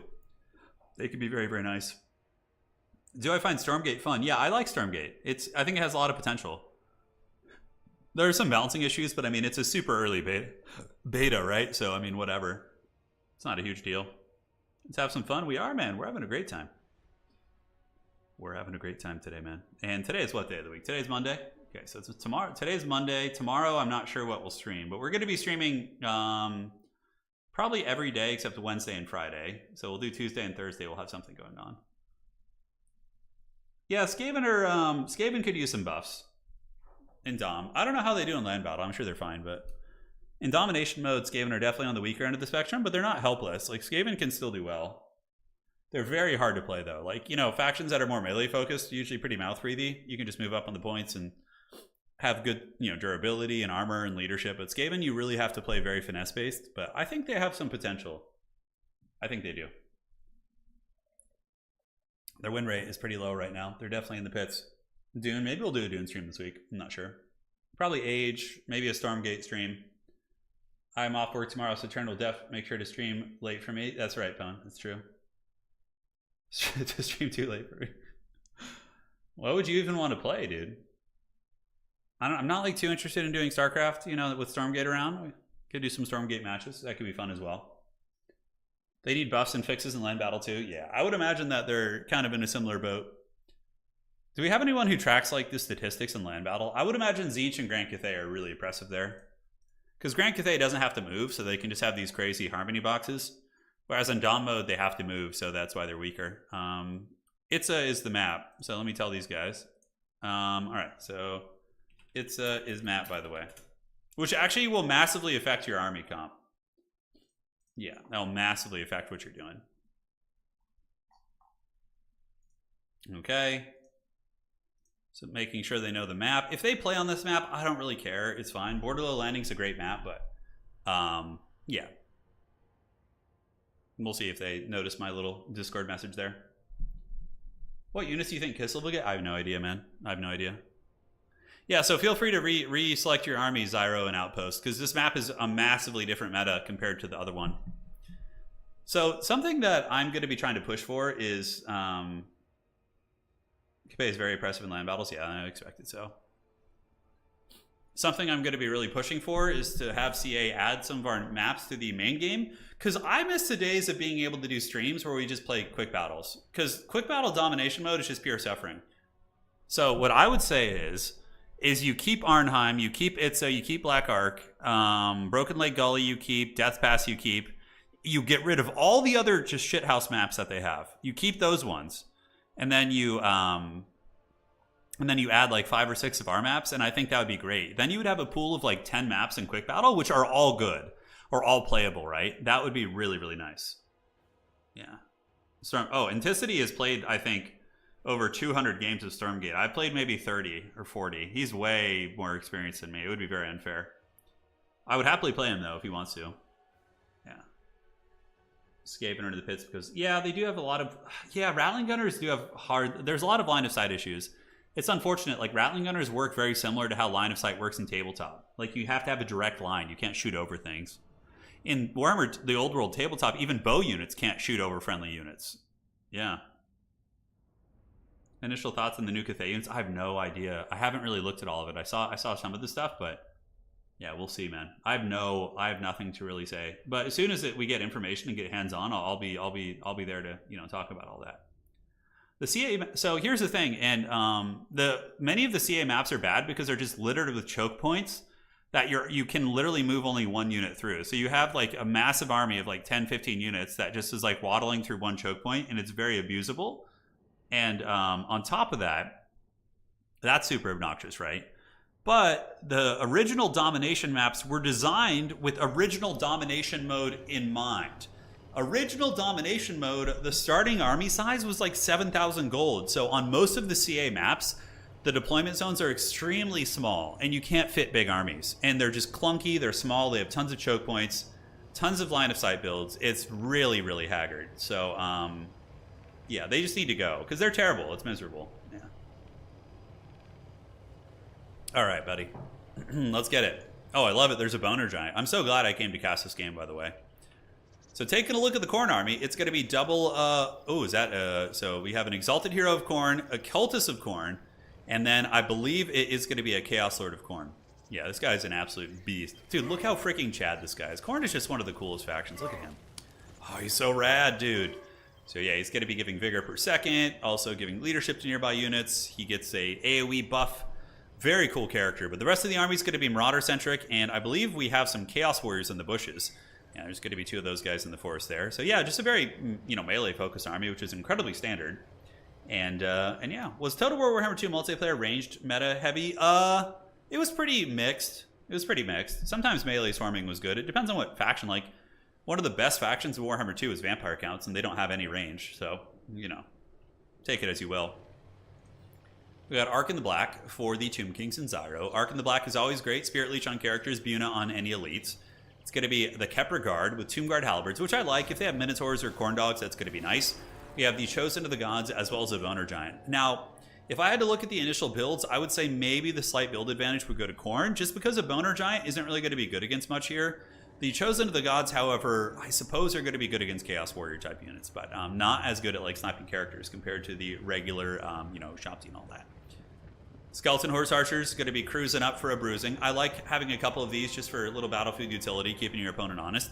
The Exalted Chad of Khorne riding on his horse, and he does have the Potion of Toughness, which does provide healing, which is pretty good. It's a heal, I guess it gives about 15% HP, which is really nice in tandem with a bunch of melee stats here. Ark of the Black could start Spirit Leeching him. That wouldn't be a bad idea. Granted, he does have healing, so maybe Spirit Leeching the Chaos Lord, who does not have access to healing, would be a little bit smarter. And okay, he uses Ark and Skeleton Summon to tar pit the Exalted Hero, but now we get some Khorne Dogs coming out. We shot the Great Bows teeing off on the Exalted Hero. Looks like he probably will be able to get away. Khorne Dogs, I'm not sure what they're doing there. Definitely a bit of a misplay. They should be back chasing other things. For the Khorne Dogs, you want to be trying to get them through the opening, so you kind of use this space here and this space here, and then you move and get back on the Ushabti back there. But again, it looks like the Tomb King's player is going to be adequately defending those with the Horsemen and should be A-okay. Khorne Warriors and Marauders preparing to battle the Nehekar Warriors. Marauders of Khorne probably narrowly lose against the Nehekar Warriors, maybe. Tomb Guard will definitely win it, but now we have the Cultists as well as the Chaos Lord of Khorne and some Marauders on the far side moving around. Ushabti Great Bow is doing excellent fire against these Fleshhounds, by the way. They're getting pounded pretty hard. Zyro calling in Carrion, of all things, to try and just swamp that Exalted Hero and keep him in place. Granted, the Kepler Guard might be up to the task of winning that fight. Khorne needs to move in and start fighting. They're being a little bit lacking in the aggression here. We see a couple Flesh Doggies trying to get around the back and hunt what they can. They're very close to dying, though, because of the Ushabti Great Bow fire. Actually unstable right now already, which is very unfortunate. They do manage to get a rear charge, but they're going to get charged and finished off there, so the Ushabti Great Bow claiming first blood. And the Exalted Chad of Khorne is going to be moving in as Fate of Boring goes down on the Chosen of Khorne. Extremely good call. But yeah, I don't know why they're not fighting. I mean, the Chosen of Khorne should come and bash these Kepler Guard. They would probably win that fight. And then move up these other units and get in there. But yeah, obviously, there's lots of micro, and players could be a little bit newer. You never know. You never know. So this guy is extremely angry, and he's just running after shit. He gets a fat, giant bone shaft right to the face, so that Chaos Lord of Khorne, could certainly use a little bit of milk here in this situation. Khorne does have the objectives unlocked, though, it looks like. Although this one hasn't been captured yet. Looks like the Tomb Kings will flip that one back. So the Nehekar Warriors and the Horsemen are able to swarm down those Marauders and get a decent engagement there. Meanwhile, the Chaos Lord of Khorne angrily yelling and just running in the backfield. The good thing about the Chaos Lord of Khorne is he's occupying the Boner Giant as well as the Ushabti Great Bows, both of which don't do a lot of damage against characters like him on foot. So this is a great situation. So Chaos Warriors have moved up, and now the Chosen are going to be moving up as well. And all the boys are getting ready to engage as the Chosen do move into the backfield. Moving the Chosen back after the Great Bows would be a power play. That would be really, really strong. Unfortunately, he stops moving them, and they do start taking a little bit of firepower again. Khorne in the blob fight, however, not doing badly. Chaos Warriors plus the two hero characters should be able to bash down Kepler Guard. And obviously the Tomb Kings are going to be having some big issues as it pertains to the frontline engagements. But where are the Chosen going to go? It looks like he gave them a bit of a weaker order. They want to go after the Chosen of the Gods there if they can. Meanwhile, we have more Ushabti being called in. That's a great call by Zyro. They need support, though. Ushabti by themselves certainly will not trade super well, in my experience. Their stats just aren't that good. Although 35 melee defense isn't the worst thing in the world, but they're coming in. Bloodletters of Khorne do get around the back and are going to be flanking, so Kepler Guard probably going to die here, and the Chaos Lord of Khorne is buffing the vigor of these nearby units and also the melee attack, I think, if I'm not mistaken, or is it only for himself? It might actually just be for himself. Alright, so the Chaos Lord of Khorne going to be hunting down Ark in the Black. Ark in the Black is going to be getting away again. Minotaur is looking to bum rush the backfield, but they are getting a hail of fire from the Ushabti Great Bows and the Boner Giants. Oh my god, a giant shaft takes down two of those Minotaurs right there. They get absolutely wrecked, and yeah, Outpost needs to get moving, man. He has like the proper units in place, but his micro is lacking a little bit to the point where his opponent is able to pull ahead. With slightly cleaner micro, this whole backfield would have been shut down, but instead the Ushabti and the bow units are allowed to shoot to their heart's content, and I think that's going to give the Tomb Kings the game, honestly. Just like little things like not pushing into the backfield with these Chosen and having these Minotaurs just eating all these shots is probably going to be too much for him to handle here, unless the Tomb Kings blunder really hard. So the Exalted Hero, though, this is a way that he could get back in the game. Outpost is going to be hunting down Ark in the Black here, so he's chasing this bad boy. Arkin is going to be waddling through some spears, and it does stagger the Exalted Hero as he tries to... Oh, that was cool. He did like an attack and charge through those guys. We're going to see if he continues, and now the Chosen of Khorne are going to be waddling into the backfield, and this is where they can shine. They'll definitely kill these Chosen of the Gods, and yeah, maybe even compromise the Bone Giant. We'll have to see. Yeah, Lizardmen are a really, really good faction for beginners. I think they're one of the most beginner-friendly factions in the entire game. You literally just bring a massive stack of Saurus Warriors with some Skinks and Kroxigors, and then bring a Life Slan with healing, and you already will be able to compete in tournaments. Like, it's very, very strong. Very, very strong. All right, so moving up, we got the Marauders of Khorne with dual weapons. Their giant dual axes, going to be ready to cleave some skulls for the Skull Throne as they surge forward, but then they get distracted. They're like, wait a second, there's some things for us to bash on back here. I'm sure to the ultimate disappointment of Khorne, the Tomb King's army does not have any blood for them to salvage, so a little bit of a sad day for them. Chosen of the Gods, though, like I said, get massacred by these Khorne warriors. These guys are just such giga chads. 61, 60, 52, 130 armor. Chosen of Khorne with shields are very solid. The dual weapons are also very good, but the shielded variant, I think, a little bit safer. Just really high melee defense on them, so they're going to be able to kind of stand in there and bang. So this entire position of the Tomb Kings is going to get folded by this elite infantry piece, and you can see Khorne creeping back on value. And this is very typical for Tomb Kings. They do very well early on, but when they start running out of ammunition and magic and things like that, they can falter a little bit. Granted, they've also gotten this Chaos Lord of Khorne on death's bed. He's wavering at 10 leadership. Might go down here. Kepperguard might be able to finish the job. Some Tomb Guard halberds are on the way out, so the Lord of Khorne could be meeting the end of the road. Ushapti Summon has been able to kind of falter some of those guys in the backfield trying to push in. Patrick, thank you for becoming a member. Greatly appreciate it, and welcome to the Dukes of Haggard. Another glorious green name added to chat, my friend. Marauders flanking from the high ground. Going to get a nice little flank onto the side of the Nehekara Horsemen. Might be able to do some work there. The Chosen are trying to put this game on their back, that's for sure. But the Cultist and the Chaos Lord are both going to be going down here. This one Chosen of Khorne getting 1,700 value so far. And if he can keep waddling, and if he had done this earlier, like I said, if those Chosen had moved through there, yeah, I guess they get skulls, though. There might not be any blood for the Blood God, but they get skulls for the Skull Throne. Oh my god, the Chaos Lord getting a giant bone shaft. He is down for the count. Still, very, very cool dude, but, you know, it wasn't enough. And another 500 value is going to be fed into the Khornate Meat Grinder as the big elites of Khorne, the Chosen, they make their way in, and they're going to start bashing. Dude, every time I see a faction played in this game, I'm like, yeah, I want to start them for tabletop. I want to do a Khorne army. It's like, oh my god, it never ends, dude. It never ends. But the Chosen of Khorne swarming all over, and looks like they're trying to hunt down the Boner Giant. At this point, you probably honestly just kill the Skeleton Spears and then get the Boner Giant. High ground objective is owned by Khorne, middle objective is owned by the Tomb Kings, and the side point is owned by the Tomb Kings as well. But there are going to be some Bloodletters and dual weapon warriors coming in, both of which will make relatively quick work of the Nehekara warriors here. So this is still a close game. I mean, the value is only, like, it's around 1,000, but with the Tomb Kings passive healing, it could be a little bit better. We got the Chosen of Khorne. These guys up to probably 2k value right now. So he put the Bone Giant in guard mode, so it'll still shoot even while it's being beaten on by those elite warriors down there. And it does manage to get that Cultist. Zyro has been doing a really good job with his Bone Giant. This thing probably has over 1k value. Let's see. Yeah, about 1,000. That's pretty good. And Nehekara Warriors going to be engaging with Chosen, but the Chosen will honestly defeat both of those probably. Unsummons going down from the Khornate player as the Chaos Warriors and the Minotaurs are going to be heading up towards the middle. So I need to route those guys this way and clean that position. Although you could go to the high ground too and take that. Might be a little bit easier. Bloodletters, blood for the Blood God, man. They just cut those Nehekara Warriors to pieces. Obviously, Khorne is going to have a pretty substantial advantage over the Tomb Kings in terms of the melee fights. Ushapti being called in, that's a good answer against these Chosen, but these guys are just, they didn't hear no bell whatsoever. They're at, 3k HP. They're butchering multiple units, even probably putting a little bit of hurt on the Ushapti in the process, being massively outnumbered. But yeah, Khorne could get back in this, man. High ground is going to be flipping, so it looks like the Tomb King's going to grab that. Middle objective is currently owned by the Tomb Kings as well. But for how long, we're going to have to find out. We do have a fresh unit of Chaos Warriors and Minotaurs here, so the Tomb Guard probably going to get folded up by 2v1.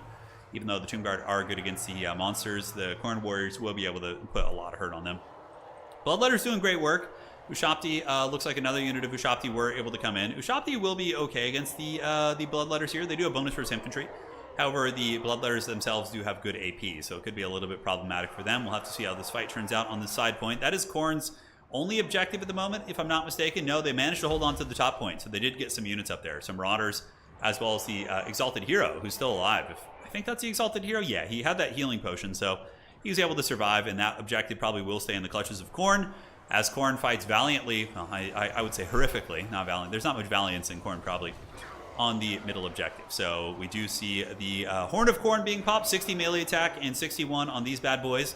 Tomb Kings are out of a lot of their shooting now, so there's not going to be as much fire support. Oh boy, here comes the Skull Crushers. Oh yeah, dude, let's frickin' go. We get double Skull Crusher in today's tournament. It's a shame the last game was a crash, but this one's been pretty good. Oh yeah, let's go. Let's get in there. They weren't the anti-infantry variant, but that'll still do some big damage. Oh yeah, that took like, man, 40% HP off those Nehekara Warriors. And now they're going to pull back and refresh that, which is very good. And when they're able to find the Bone Giant, it's going to be quite devastating as well. So Spirit Leech going down on Skull Crushers. They do have spell resist of 15%. I think it should be more. But even still, it's not the worst. And side objective, Tomb Kings do firmly secure that one from Khorne, so that one's going to be flipping soon. Up on the high ground, Tomb Kings secure that one. Khorne trying to get this middle objective, certainly on their way to it. And where are these doggies going to go? Obviously over here would be kind of silly because they're spear units. So getting around the back and getting on the Bone Giant would be a really good play. Like, this is a god tier play right here. Charging into the back, get the Bone Giant, get the Ushabti rear charged. I mean, that is just value city, right? That is 100% value city. So currently Khorne is up by a little bit. Bit of a blunder here by our Khornate player. He's learned the ropes, man. But that was a good opportunity that was certainly missed here. I mean, if he catches Arkin, sure, it's a big win. But, I mean, these guys are not very quick. They only have 62 speed, so that's not going to go too hot for them. He's just going to get kited into the Shadow Realm. Looks like some carrion are being called in to swarm. And now he finally turns around. Does he? He's frenzying after these guys, man. He's frenzying after them. It is tricky. It is tricky indeed. So looking at objective number 2 here, Khorne still fighting on it, but it looks like their warriors eventually were just overwhelmed by the sheer number of Tomb Kings and Ushabti. Minos with Grey up and still steady here. It looks like another unit of warriors is on their way up, and we do have some Houndos. So the Flesh Doggies being called in to chase down these skeletons, and the Skull Crushers need to go help in the middle. This is going to be a very important turn of events, because currently the Tomb Kings have them triple capped here, so they need to start winning some of these crucial fights on the points here. So Minos at 7 leadership, they were able to get some big hurt on the Ushabti, and now the Chaos Warriors will start crumbling down the supporting Nehekar Warriors as well as Halberds. Nothing being done on the side objective. Khorne definitely needs to just focus its elements here. The Skull Crusher is kind of thrown away a little bit. At this point, you just fight. You don't run, you just fight. You just got to hope the Skull Crushers can win a 3v1 here, which they should be able to. Although those are 2 full health units, and there's some spears coming in, so that could probably change the paradigm of that matchup, but it looks like he's going to withdraw, feeling as if the game's over. GG, well played. Tomb Kings played very well. They definitely played a cleaner game. I think Khorne was in it and could have won it with slightly better engagements earlier on and a little bit better micro, but overall they both played well. It was cool seeing a Bone Giant, some Ushabti. Arkin is always great, and yeah, the Ushabti did good. 1,400, 1,100. Normally Ushabti don't do that good, but yeah, man. It's good. GG. Well played. Skull Crushers unfortunately came in a little bit late. All right, so checking it out here. GG to those mighty champions. And that is going to be the first round here. And now we can do a quick battle, because that was a pretty quick one, so I suspect we still have some time before the next one starts. Yeah, before we get to top 4. So I'll make a lobby, and anybody who joins can do Glorious Battle here with one of my factions. So I don't know who we're going to play yet. Who do you want to play? I don't know, man.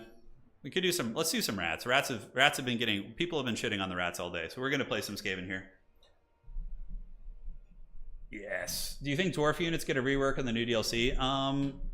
Yeah, I think there's going to be some reworking to some of their less fun units. Yeah, probably. The Boner Giant was great, Zyro. He did really good. Well played, man. Oh, God. It's Professor Pone, the terror of the old world. He has arrived. He was waiting for this. All right, Pone, who are you going to play? Are you going to play Bretonia? Is that what it's going to be? Is it for the lady? All right, so let's get the old army blocker up so he can hang out and stream with us. I think he's playing Bretonia, so that's how that's going to be going down. All right, so let's get you. No, he's Vampire Coast. Oh, man, okay. All right, then. All right, we got the old Vampire Coast, eh? We got the old coast to coast. Got to get a bigger army for this. And now, how do we want to play this? Trixie Hobbitses for sure. Trixie Hobbitses. I mean, I would imagine he's probably going to have some artillery or something like that. So let's get you. There are flyers on the table, so we probably want to deal with that. So let's get you here. That's going to be incredibly fun. The Musk of Fear. Yes, yes. Deathmaster is always a fun choice here. He makes for a pretty good time. Let's get you and you. All right, looking solid here. Get a couple of these guys to go have some fun. We want to get a Guando boy. Plague Monks could also be okay in this matchup. Why Stank is banned just because she's very OP. So we just banned her today because it was like we want people to have it's about having a fun time, and it's not fun to lose to something that's broken, right? So we decided to do that. Man, I still have so much money left in this freaking rat army. I have so much. Okay, so we got you guys. Let's see. This could be fun to try. I'm just going to try something a little bit unorthodox here and see how it works. Okay, so ninjas. We got some ninjas. We got some other things. Rat ogres against Coast are okay. Cut you, and then let's get some of the rats. And some more rats for the rat god. Rat for the rat throne. I think 2 of those is probably adequate. Ay, they're so expensive. So expensive are those guys. Okay, so Rattling Gunner will hard counter like big flyers for sure. If we want to go that route. They definitely will. So you could have like a sneaky Rattling Gunner in the shadows. Avalanche Mortars are fun, but they're a little bit overkill against these guys in my opinion. So we're going to get 2 of those. And then it's 730 on our remaining assets here. The melee for the coast is a little bit slower for sure. I guess we just throw in 2 of these. Yeah, that could help us win some of the frontline fights. That is for sure. Cut a Skaven Slave. And, yeah, I mean, what are Rat Ogres even good against here? I mean, I guess they kill Depth Guard. Depth Guard can die to Rat Ogres, so maybe having some of that is good. Okay, and then we throw 1 of you in for good measure. I guess this army's fine. It looks a little bit janky now that I'm looking at it, but I think we'll be set. I think we'll be set. Oh, Pone was ready, dude. He was just counting the moments. Does the Horned Rat have a throne? I mean, I'm sure he does. You know. Mass Deck Gunner. I mean, Pone could definitely just get me with like a huge gun line. I don't know how I would trade against that. It'd be a little bit dodgy. All right, so let's refresh the brackets and see. Okay, still a handful of games to finish. There's still 2, so hopefully we'll have time to do this. The top 4 at the moment is looking to be or likely top 4 because Hippo has to leave, so stand by. Okay. As long as you win here. 4. Okay. Okay, so we're all set. Let me know when the round's finished, guys, and we can go from there. Let's get the art blocker taken care of. And it's ratting time. The Skaven are coming. The head seat of the council is always like, is left behind for the Horned Rat. Oh, that's kind of cool. It's kind of like how people leave Santa Claus cookies. So you leave the Horned Rat a throne at the Council of 13. Yep, so 2 games yet still to finish here. Let's refresh the bracket. Yep, they're still going. So we will see who's going to make top 4. Right now it's looking like Ogre Kingdoms. Hitman Hippo is dropping. Yeah, Warriors of Chaos, Ogre Kingdoms, Chaos Dwarves, and likely it's going to be Alls, who did crash earlier. He still managed to, although it depends on how well Martin does here in his game. It does depend. Okay. Let's get it. Oh, so somebody looks like there was a drop here, so let me take advantage of that. No, it looks like he showed up. Okay. Yep. 2 more games going. Great. Yes. Ready. So we have our crappy front line rats. These are going to be the brave Skaven slaves of Clan Moors, or I guess it would be Scryer here. Got a couple of rats in the secondary. They're just there to fight deckhand mobs and have a good time. We got the dreaded double Jezzail, which is fun. I love like big wide Skaven formations. It's so much fun. And we're going to have a couple Plague Monks in the Deep Reserve because Plague Monks are pretty good at killing like, you know, basic units like the deckhands and whatnot. And then you're going to go like Secret Agent Sneaky Rat. Just kind of hide in the trees. We got Ikit Claw with Howling Warp Gale and Warp Lightning. A couple Skirmisher Rats just to kind of keep my opponent honest. And then 4 and 5. Let's get you back here and back here. And 1 Globadier. The Globadiers are there just to pound, you know, anything of quality that moves up in the front. So yes. Good luck, have fun. Probably Vanguard a little bit closer just in case. Just in case he's got like a bunch of dogs, we're going to put Ikit Claw there. Hopefully he doesn't have like double cannon or something. I could get wrecked pretty bad by that. If Ikit Claw gets like pounded by carronades. Granted, I should be able to juke it. I'm not sure. But let's go see what he's got. Okay, so, oh, he's doing a Hulk Rush. Oh, hello, we got to fix that formation. So it looks like Homie doesn't have any, what is that? Oh, that's a bloated corpse. Okay, so what we do here is we use the Doppelganger. Check this out. This is a hard counter against the bloat. And we're going to go send the clone up. Begun the Clone Wars half. All right, so moving, and Ikit Claw's going to do it. We're going to send the decoy to go get the bloats, and we got a Morgul Haunter right here as well. Ooh, oh, hello. Okay, well, that certainly changes things. All right, so we got a Morgul Haunter there, and our decoy rats are doing it. I don't think there's any more bloats around. It's hard to tell. Ikit Claw is going to just kind of shoot his laser beams and be disruptive. Cool, cool. And Jezzail's need to start shooting at, not the fell bats, but we want to shoot at you, and then you can shoot here. All right, so, yep, looks good, and looks good.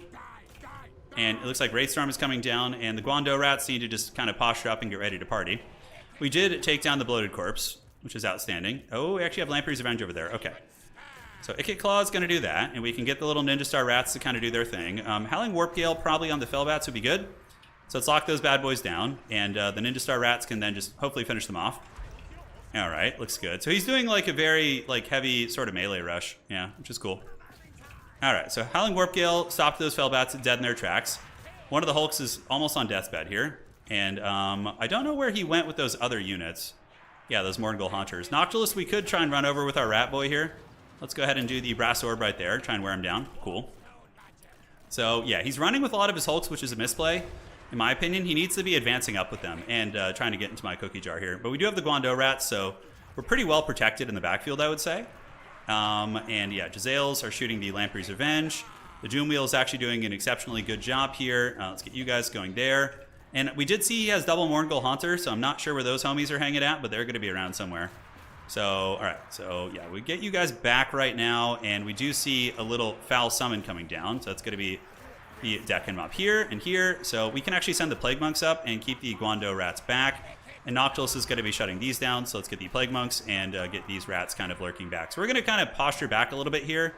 I don't really have anything to do with my dogs, so I'm just kind of waiting to use them as a support piece as needed. So repositioning all our weapons teams now. Let's go ahead and get the Globadier Fire, get you back, and you back here. And we have the support, ready. We're pretty well ahead on value, I think. Oh, that actually just nuked our rats pretty hard. So we need to just get on those animated Hulks if possible and pull these doggos around. I don't know where his wacky inflatable arm guys are. We're going to have to find out. Those are Lamprey's Revenge, and let's shoot Lamprey's Revenge. If we could just get them down, that's going to be super clutch, right? All right, so we got the Protectors. You guys are hanging out, and the Plague Monks have engaged. Let's get you. And he doesn't have too many more flyers. We're just going to mainly be doing Warp Lightnings this game. These are going to be animated Hulks, so we can engage with some Clan Rats, and we can actually do a flank charge with these and see if the doggos can nibble them down from the backside. So we still haven't seen too much of his army here. We do have Guando Rats. He's rushing up the middle, but this is what these guys are for. So we use the Doppelganger to absorb the charge, and then we follow up with our actual rats, right? Which is going to be very good. And where are our Globadiers? Did they get caught up in melee? Yeah, they did. Very Bronzodi of me. All right, so yeah, Ikit's still doing it, rolling dirty. Let's get you guys back. And rats, let's have you fly. We do get our Halberd units right in the middle of his army here, so this is great. Halberds are all up on a shit right now. And the Ninja Stars can throw at the animated Hulks. Let's see if we can waddle you guys around. We have the Guando Rats battling it out. Ooh, we're getting hit by that Morgul Haunter pretty hard, though. Ooh, I didn't see him. Very sneaky, very sneaky. Sneaky, sneaky is Professor Pone. If I lose Ikit, I probably lose the game. So we need to get Ikit Claw back. So there's Lamprey's Revenge. Jezzail's and Jezzail's. Let's run them away and run you back and keep you on defense. You moving up. And Ikit needs to just survive. If he survives, I think we're fine. But otherwise, we could be in a little bit of danger. So Plague Monks. And Plague Monks, yes, yes. And Ikit just roll dirty. The Jezzail's are going to be in position soon to shoot, although one of them is heavily compromised here. So how can we not get these away? Yeah, these guys can go in and fight. Let's get you back. Ikit Claw is still going, and the Guando Rats have been able to nibble through quite a bit. We still have a fairly healthy unit here of them as well. He's got a lot of big stuff in his army. He's got a lot of big stuff. All right, so where can we go with the dogs? We need to just use the dogs as a rear charge punisher. And now the Jezzail's are back, so let's shoot these Morguls, have you guys defend here, call the Hounds, call Ikit, and Ikit needs to just keep waddling. We can use the Hounds to attack the Morgul Haunter, actually, and see if that can, slow that bad boy down. He's going to start running out of actual, infantry units. And do we have another Halberd Rat that's, kind of free? Yeah, these guys need to come back here. The Jezzail's are getting some decent DACA down. But my Lord is in big, big danger. We're trying to hunt, we're trying to protect it. This Jezzail unit needs to waddle down the side of the map, and you guys can do this. Let's pull you down here. And now we're in a little bit of positional danger. A little bit of positional danger. All right, Jezzail's, keep waddling, keep waddling. You guys do this. Ikit Claw keeps rolling on his old Doom Wheel of Doom. You guys come back this way. You get on the crabs, and come back and come back. Uh-oh. It gets in danger. I could be in trouble here. Old Pwn Dog might get me. He might get me here. We managed to get the halberds back. I do have the death globes, but he's like all monster, right? So my guys aren't like super good against that. And with Ikit routing, I don't know how we're going to get the other guys. That's going to be very tricky. All right, let's get the halberds in. Plague monks coming back in. We need warp lightning cannons. Give it to us. Jezzail's. Hopefully Ikit rallies. If he does, I have a chance. If he doesn't, I'm probably toast. Because Skaven are going to take a big penalty to their leadership. And, you know, against the terror-causing units, I think there's a couple in here. That's going to be very bad. All right, so move you guys up. Plague monks are still going to duke it out. Because even if I kill his entire army, I don't know if I can kill Count Noctilus now. That's going to be the biggest problem. And he still does have the double Morngul Haunter. All right, so where's our Jezzail at? The Globadiers are doing great. Let's move you here. Oh, we still have the zombies here. So let's see if we can actually Globadier these guys down. And are these a summon unit? They are. So they're going to disappear soon. So we're not too concerned about that. Do we have any halberd rats? I don't know if we do. Yeah, the Mornguls are like, it's like a horror movie. They're just like coming at me, dude. Can't stop them. And now my leadership sucks. Ikit Claw was definitely the wrong choice. I thought he might do some weird like air cheese or something, but he definitely didn't. We still have the Triads. Triads can come over here. We basically need to just stabilize our gun line. Yeah, the globes get some good damage. This guy's going to disappear in 14 seconds. And yeah, we need to just stabilize this position here if we can. So we got the double wacky inflatable arm guys. They're frightening, man. They're very frightening. And Jezzail's, man, how did those Morngul stabilize their leadership? That's really bad. Okay, that might have actually just cost me. The fact that my Jezzails are going to get hunted down here is really not good. We had like a sliver of a chance here. So wacky inflatable arm man. Let's attack with one unit. Pull you guys back. He's got a shit ton of healing too. Oh! No! My rats! My beautiful Skaven! Okay, so they're gonna rout. Unfortunately, I do have one halberd unit left. Let's get the plague monks in here. That's gonna be it. GG. Where can I? Oh, you can't type in this game. Let me message Bone. He played really well though. That was a super good game. Prop phone. GG, dude. Very well played. GG. And now we should be going on to top 4. GG, Pwn. I'm sorry I can't type it to you in game. You played really well, dude. Your build was awesome. Certainly was good. I thought we were gonna get some big monsters knowing you, but you went wide and it was very good. Okay, so top 4 is decided. So Ulrich, Rawl, Akeen, Hitman, Hippo. Okay, so the top 4 are there. So let me just buff you up to fix that. So he would be, yes. So we advance the top 4, and then I replace Hitman with Alls, and then we're perfect. Oh my god, the double Morngul was the scariest part. They were just very, very nasty.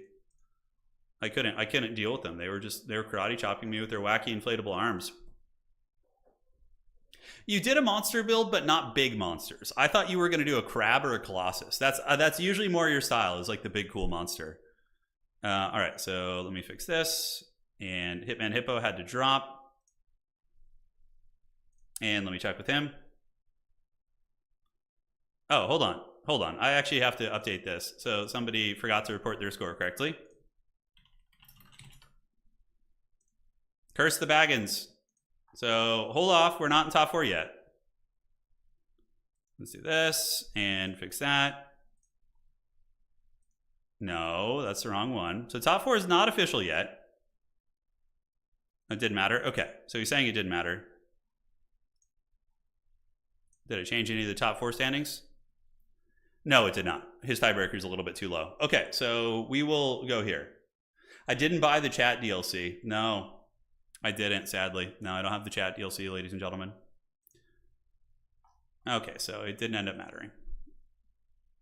Okay, so SFT, Madness, top 4. And then we replace this player and go from there. Okay.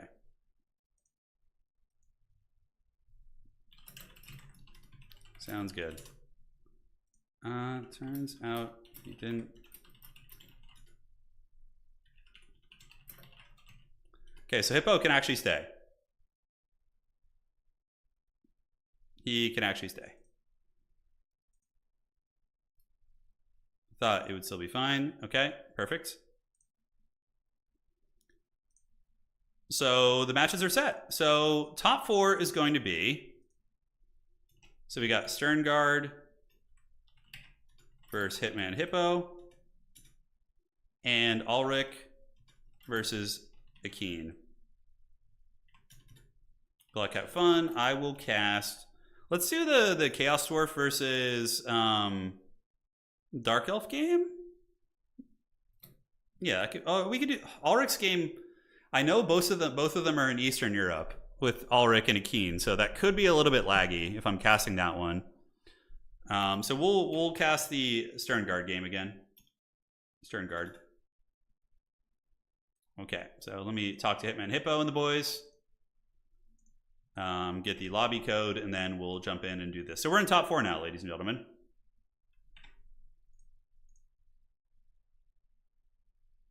Okay, where are you at? Sent the code. Thank you, brother. Greatly appreciate it. The dreaded Vampire Coast was too evil for me to handle today.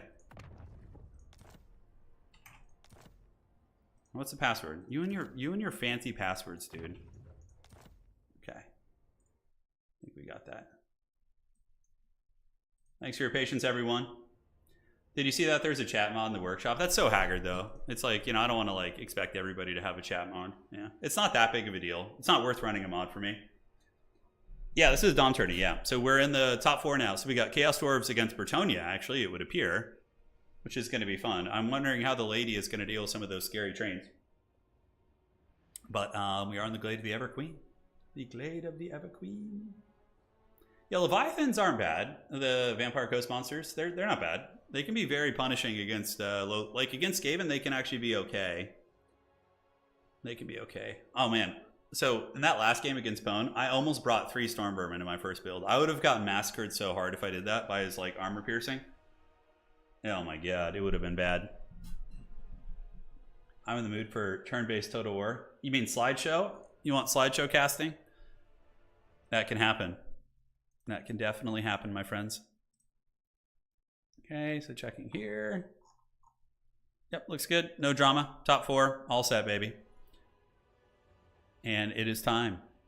Let the boys watch. Yeah, Leviathan had some play. I mean, we had a couple land battle faction wars back in Warhammer 2 where he was popular. I think it was Kark. It was a Korean player who came in and he got to like the semifinals or top 8 maybe. I can't remember. He did pretty well with them though by going double Leviathan with Count Noctilus. It was like very hard to kill. It was like some factions didn't have the shooting power to really drag them down. Yeah, that's for sure. Brad is favored here. Can either just stomp with Cav or yeah. Well, we'll see. You're probably coming from a land battle experience, Goji. But an old Dom, I'm not sure. Chaos Dwarves do have some tools against Bretonnia, but yeah, Bretonnia can swarm them. Foot Squires are decent, of course. Archers or Cavalry are pretty dominant in the mobility game. Sometimes the train blobs can be a little hard for Bretonnia to handle. Like if you have like a couple Chaos Dwarf trains just rolling together. And a big Bale Taurus, if he gets a successful gooning attempt on Bretonnian characters, like he can kill the Fae very quickly. So Chaos Dwarf sorcerers are insanely powerful on the Bale Tauruses. Insanely powerful. Need the Doom Wheels? No, I brought a Doom Wheel and that got wrecked in my game. The Doom Wheel was the biggest problem because it just like the Morngulls were just able to like beat that thing down. Should have gone Tretch Craventail, then we would have been fine. It would have been an easy one. I just came in on that land battle. You're saying, yeah. Sounds good, Goach. Sounds good, man. You didn't realize this was a Dom? Yeah, no worries, man. Big monsters in Tabletop are pretty good. Terror is such an insanely good mechanic in Tabletop. Like, it's so much better than it is in Total War. Like, when a unit gets terror routed in Tabletop, it turns and runs, and then the monster has the opportunity to try and chase them down. And if the monster catches them while they're running, it insta-kills the entire unit. The monster just clubs them while they're running. It's so nuts. It's so nuts. Yeah, Hippogriffs aren't bad. Deathstreakers are also good here. I think having one as the Chaos Dwarf players is very, very strong. Just to kind of poke at Bretonnian characters and monsters and, monsters, cavalry, I suppose. It can be very, very punishing. Let the Nurglings feast. All right, looking good. The Chihuahua barks. I'm going to go see if she needs to go outside. I'll be right back. Hey, darling. Hold on.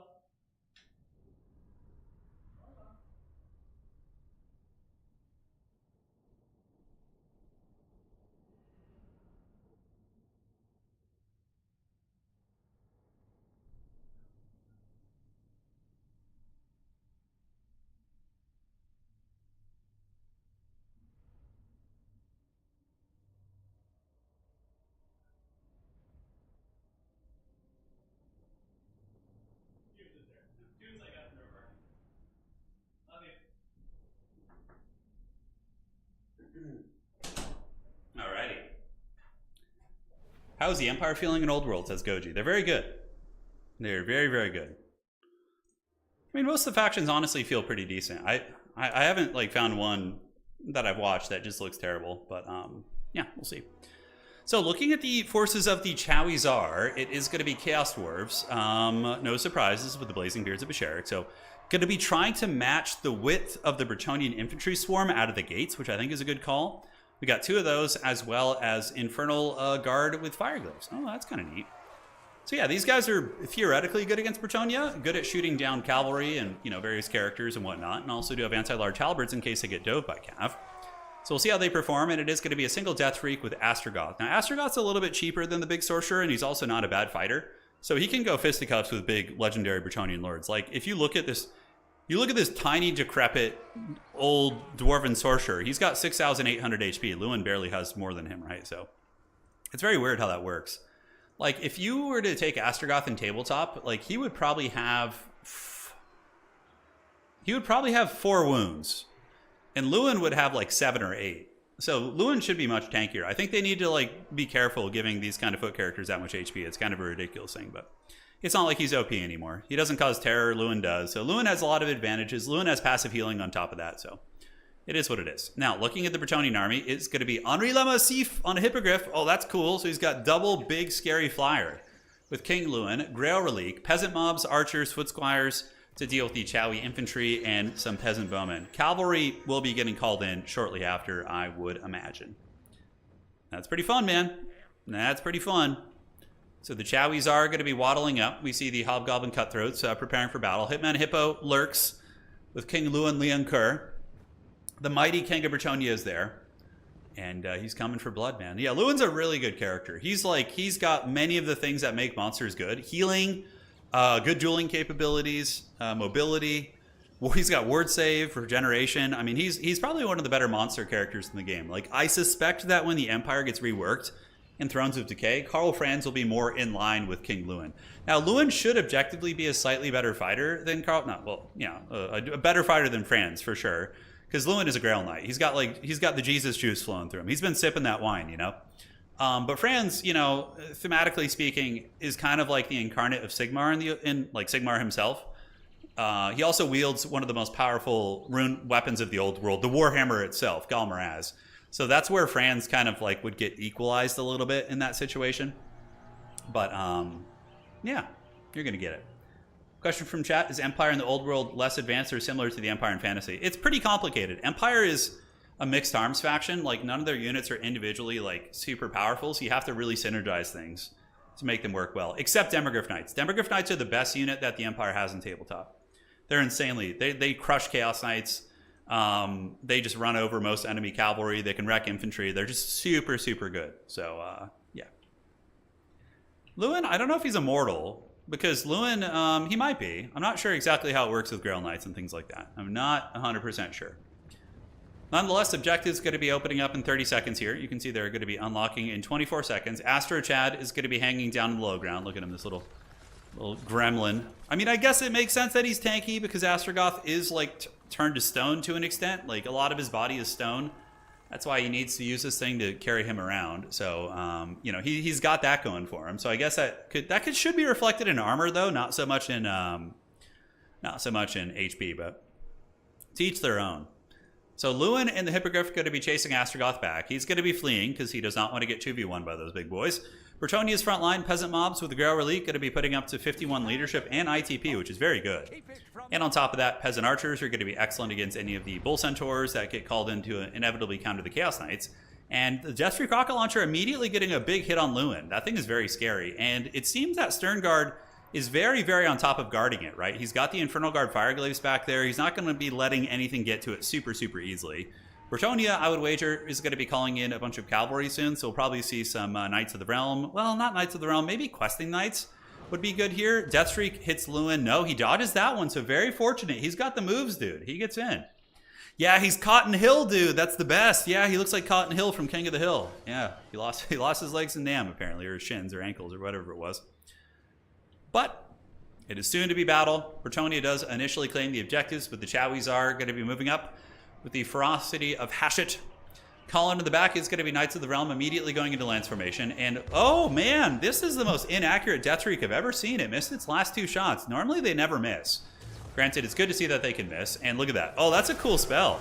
So people forget about that one. Astragoth casting the Burning Wrath, which is able to melt quite a bit of HP off those Peasant Bowmen, and actually kills models too. So that killed like 24 peasants there. That ain't bad at all.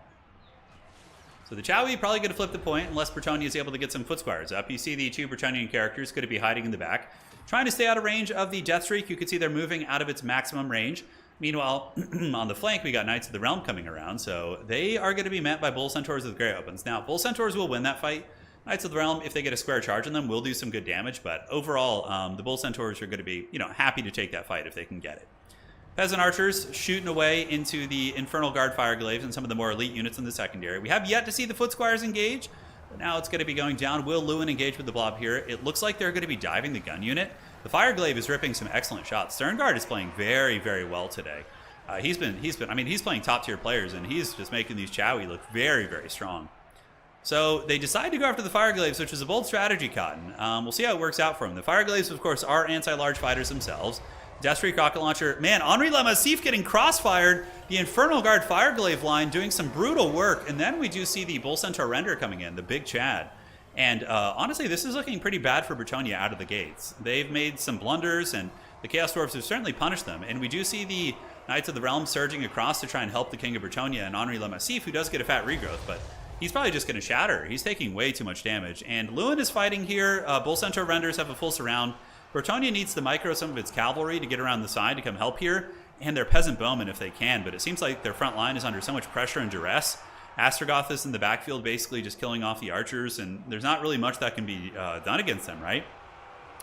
Fireglaive shut down here. Lewin fighting Bull Centaurs, and we do have the Fireglaves in position once again. So when Lewin kind of pops his head out of the formation, they're going to be ripping shots. They don't want to friendly fire the Bull Centaurs. And yeah, this is looking really, really bad. I mean, Lewin is in death's bed. The Chaos Dwarves are doing fine in melee. Bretonnia is starting to pull it back in some areas with their Foot Squires. You can see they're up-trading into the more elite Chowie infantry. But now we get a Skullcracker coming out, which is going to be changing the dynamic of these fights quite a bit. Yeah, Knights of the Realm should have definitely helped Lewin out, but Lewin does escape. He manages to disengage here. He has a lot of healing room, but the Fireglaves immediately punish him as soon as he escapes that engagement there. This objective is owned by the Chaos Dwarfs, but it is in flux. The Grail Relique is keeping these Foot Squires very happy in this big blob fight. Foot Squires over here as well, cutting through the Chaos Dwarf Warriors, and now Lewin's going to be back up in the sky. Death Streak Rocket Launcher, probably going to want to switch on to Lewin, and it looks like it has, because he's on death's bed. If Lewin goes down, that's going to be probably game blouses, right? So Lewin attacks into the Chowie Infernal Guard, but they have their halberds, and the Bull Centaurs are nearby. Knights of the Realm getting folded like a piece of paper here. Absolutely folded up by the dreaded legions of Hobgoblins and the Fireglaves and the Bull Centaurs defending the backfield. So far, this fight has been more or less a disaster for Bretonnia. It's been very, very tough. Will Bretonnia be able to come back? Remember, they do have healing. They have a Damsel of Life who's been healing things nonstop. Chaos Dwarfs do not have any healing. Knights of the Realm gonna, lance their couch their lances right into the back of the Bull Centaurs. And they actually get some good, respectable damage in. And is that Sword of Corone going down? No, it looks like it's an Earth Blood. So that ain't bad. The Death Streak does miss Lewin, but Lewin is getting peppered by the 2 units of the Infernal Guard Fireglaive, so they're putting some serious hurt down. Verilique is going to be hunted by Astragoth. If you can take that down, that's going to be quite a nice pick. And okay, we got some big hippos coming out. Now, this is an opportunity for a comeback. The value is close-ish. Not close-ish, but it's in the ballpark, and with healing taken into account, it's a bit of a closer game. If the Hippogriff Knights can get an isolation on the Death Streak, that'd be big. Sterngard does have 1,700 points saved up, though. So there's a high likelihood he's going to call out some Bull Centaurs, and yes, he does. So the Bull Centaur Renders with Grey Opens will defeat the Royal Hippogriffs pretty well in combat. I mean, Hippogriffs are not an anti-large unit. They're kind of a generalist, whereas the Bull Centaurs are really only exceptional against big targets. So Lewin trying to duke it out here. He's currently wavering. Leadership is very fickle at 29. The Bretonians have lost most of their impetus on the objective, so we don't see a lot of them fighting. A couple Foot Squires and peasants here and there. When the king is getting pounded, it's not good morale for the nearby peasants, right? It's not going to look great. And the big hippos do land here, but yeah, Sterngard is able to counter very well. He calls in the Bull Centaurs, and they're going to be taking these Royal Hippogriffs to town. So overall, Sterngard has just gotten better positions, better engagements over the course of the game, and I think it's really starting to show here. Bretonia's back objective actually was being threatened by some cutthroats here. It looks like some Tattered Knights going to be trying to hold that one down. Lewin is getting a heal, but he's going to be escorted off the battlefield. Thomas the Pain Engine is here, and it's going to be taking him right off the edge. As, I mean, you lost Henri Lamassif early, too. He's an expensive one. If you put him on a Hippogriff, he's almost 2,000 gold. So losing a 2,000 gold monster so quickly is very tough. So Lewin's going to be fleeing the scene, and we have the Royal Hippogriff Knights here going to be swarming into the Fireglaves, which isn't a bad idea if you can get a rear charge. And he finally is able to shut down both Fireglaive units with units that are healthy enough that they'll probably get the kill. It's 9,000 against 6.5, with healing taken into account, maybe 9.2 against like 7.8, give or take, but it's still a substantial enough difference that you're going to be paying the troll toll. And we get the Hippogriff Knights once again getting compromised by Bull Centaur Renders. These ones have gotten good value. These are the ones that put the initial hurt on King Lewin. They're at 3,000 value on those Bull Centaur Renders, man. Hashit is going balls deep today, baby. And Chaos Dwarfs got this one. Chaos Dwarfs got the back objective, and they did not capture Bretonia's home objective. It looks like they were kind of close to doing so, but they weren't able to get it. And Hitman Hippo is a top-tier player, too. And it would appear Sterngard is also. I have to look at Sterngard, see where he is on the leaderboard, because he's playing very, very well. It could be a situation where maybe he really specializes in Chaos Dwarves, so in like best of 3 or tournaments where picks and bans are available, maybe he hasn't won such tournaments. Maybe it's just, you know, a Chowie Dark Lord. But, you know, I don't know. Maybe he's won some tournaments that I haven't noticed as well. Yeah. Better positioning, better engagements. Papa Astrogoths? Yes, indeed. That's pretty funny. Yep, Chaos Dwarf's got that one. Couple knights coming over to try and compromise the Deathstreaker. Deathstreaker's probably sitting on, you know, a lot of value too. 1,400 is pretty good. And, yep, Astrogoth's got that one. Bretonia, they rallied King Lewin. He's coming out of the bush. He's like, I didn't hear no bell. 775 HP. But the problem with Lewin is when he breaks, he loses the Blessing of the Lady. So I believe that counts for his healing too, yeah. So where's the healing one? It's around here somewhere. Yeah, I think, that's not it. Where's his healing ability? Am I totally missing it? Yeah, that's, maybe it just disappeared. Yeah, the ladies champion. So if leadership is higher than broken, yeah. So it looks like he's healing again now. Or is that an Earthblood? Pretty sure he doesn't get it if he breaks, but we'll have to look at that. Nonetheless, objective 3, Chowie got that one. Astrogoth's going to be coming to beat down this big beastie here. In the backfield, we got the Hippogriff Knights diving the Deathstreak, and they finally get it down. Could Lewin lead some sort of a renaissance for his people here? I don't think so. The Deathstreak Rocket Launcher probably will rally. It's actually only terrified right now, and the Hippogriff Knights are being swarmed by a bunch of shitty hobo goblins. Also, we got Fireglaves, who were able to reposition, getting some good shots into the back of them. And the Bull Centaur Renders of Sterngard should be moving over there to help out a little bit. Now, Astrogoth and company are duking it out with the mighty champions of Bretonia. Lewin is at 1,200 HP, so he's sitting here. He's chilling out. Astrogoth could probably beat him at this point, though, but, you know, he does have knight support. Looks like some Hobgoblin Sneaky Git's going to be moving up to help out as well. On the back objective, more knights being called in, so it's going to be some Knights of the Realm, which are able to clear up the Hobgoblins in the backfield. And, ladies and gentlemen, that's probably going to be it. I mean, the Chaos Dwarfs do have a double cap only, so it's not like a triple cap situation, is it? Oh, they actually managed to get the triple cap. They did manage to steal this one. It looks like the Chaos Dwarf infantry that were back there did steal that. So this is, at this point, it's going to be a triple cap situation where Bretonia would have to get a triple cap. And I don't know, Hitman Hippo's really good, though. He actually won one of our most recent pretty big tournaments, one of our qualifiers. So yeah, he's a monster, man. He's a great player. So we're going to see if he can weasel his way back here. Currently, we see Astrogoth getting shaken and stirred. If Astrogoth were to get routed, maybe Bretonia would have a semblance of a chance. Kind of swarming on the back point. Yeah, the King of Bretonia is showing why he's a Grail Knight, and Astrogoth is just a grumpy old man.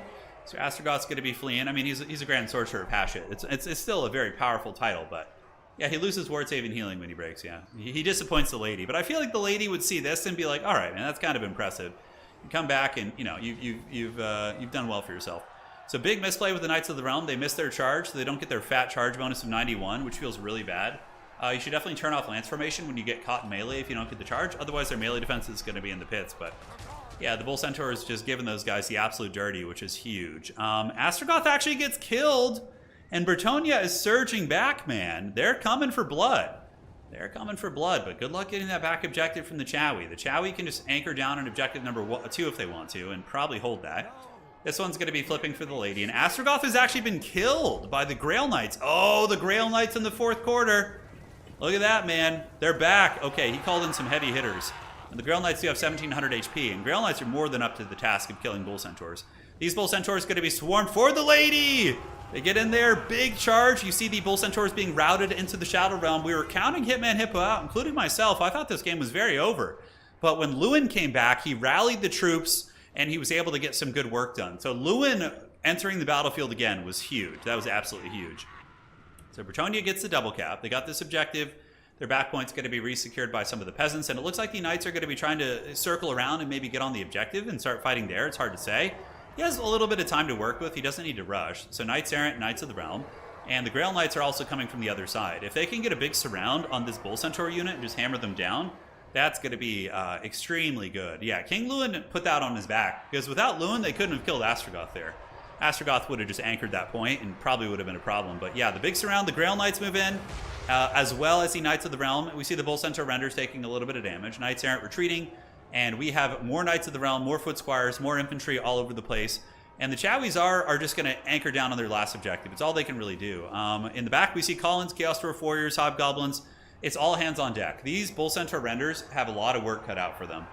But yeah, the Grail Knights are getting it, man. Look, the value is even. 13-6 against 13-5. What an insane comeback this is. What an insane one. Grail Knights just putting it on their backs. 2,400 value on these bad boys. Now the Knights of the Grail are probably going to be able to run over most of these units. I mean, they have good AP too, so Grail Knights can definitely kill armored infantry. They're not terrible against that. So the back objective is in danger of flipping. Bretonnia is all hands on deck. Foot Squires are on their way, and it is now going to be a fight for their lives here. The Chaos Dwarves have a lot of numbers, though, of armored units on the ground. We're going to see if the Bretonian cavalry and the peasants are able to get through them. Certainly going to be taking some time. The peasant mobs, you know, not the best DPS on them. Hobgoblin Cutthroats have arrived. What are the Chaos Dwarves going to be calling in? It looks like it's just spam at this point. So they're just kind of desperation, trying to maintain capture weight. But the Grail Knights are just running rampant. They're just running over everything. You can even use the Grail Knights at this point to cycle charge any reinforcements coming in, but they really need some Foot Squires up here. Foot Squires are going to be a huge clutch unit that can potentially cut through some of these guys for sure. So Grail Knights rear charging into the back of the Chaos Dwarf Warriors, but there are Hobgoblins on the way, so they should probably turn around and route those. You could kill the Death Reek too. It still is a little bit of a chariot. So yeah, here comes the Grail Knights turning about face with the Knights Errant, and they should be meeting the Hobgoblins in combat. Hobgoblins will probably lose this. Unsummoning the Death Reek is a good call, because it will give you a bit of... Oh, don't you crash on me right now. That's not my internet, is it? Stern Guard has been dropped from the game. Man, connection stuff today. Yeah, that's a... I'm pretty sure Bretonnia wins that game. At this point, that would go to Bretonnia anyways.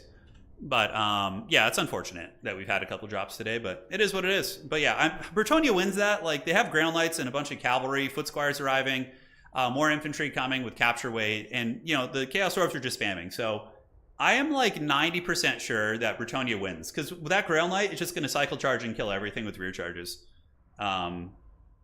Lewin retreated. The Paladin might have sat, but yeah, that's definitely no. Dwarfs did not have that. They were still a handful of points away. I mean, let's take a look here. I'm pretty sure the Chorfs had a little bit of ground. You think it was Chorfs? I don't know, man. Let me check the replay real quick. Let's see. I'm curious how many points we had left. It doesn't matter though. You got to get your internet in line. You know, if you're on Wi-Fi or have bad internet, then you drop. It's your fault. Your opponent, you know, it's not. You can't. Your opponent can't be punished for that. So let's check. You only 100 points, guys, is a minute and a half. That's a long time. You don't think they would have had enough time? Let me watch the replay. It's definitely too close to call. It was very close.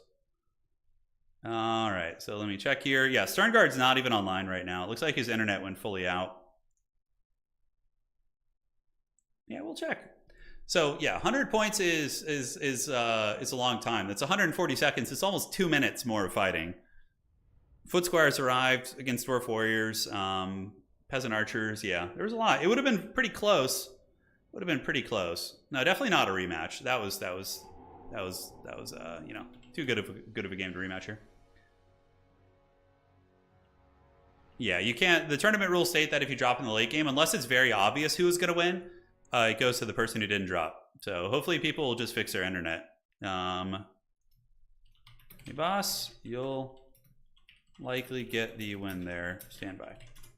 I'm just watching the replay to make sure. Man, that sucks, dude. Yeah, that's unfortunate. The crashes today have been a bit of a bummer. Yeah, that was way too close to call. So, I mean, I'm just going to fast forward to the end of the game, and then we'll take a look. But I'm checking and checking. I mean, that was a really, really close one. It was still a great match.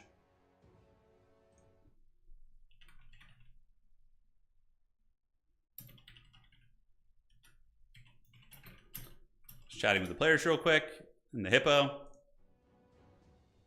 God, if we had a freaking servers in this game, that would be so nice. The fact that we don't, like, see, this game could be one of the best Warhammer RTSs of all time. Like, it already is, but if we had dedicated servers, that'd be really, really big. No, he said it was a crash. It shows me still in the lobby with you still, but I think Hippo is slightly closer to the win. He deserves it. Sounds good. And GG's. Yeah, it had you crashing. All right, so the Chowie player, extra honorable. He is going to give the win to his opponent because he felt he was going to lose the game, and he was slightly favored there. Says the Chowie player. So that is going to be going to Bretonnia. So yeah, I mean, I think that Bretonnia was going to be able to edge it out because the Grail Knight rear charges were going to start folding up the Chaos Dwarf infantry. And also we had a Foot Squire unit arriving and 2 peasant archers, which would have been another like 3 or 4 capture weight. I'm pretty sure they would have been able to get it within 2 minutes. It would have been tight, but yeah. Oh, honorable Chowie. Okay, so talking to him. You're welcome, dude. You were very honorable. Yeah, he's very, very honorable Chowie. He believes that, yeah, his exact words were, let me check. I think Hippo is slightly closer to the win. He deserves it. I'm honored. Thanks and see you around, he says. Wow, what a good dude. A lot of people are going to be dramatic in situations like that. But, I mean, our rules do state that in the late game, the person who drops gets the L. So I'm just kind of curious here to see. So that's why I still want to see what the situation looks like while we do this.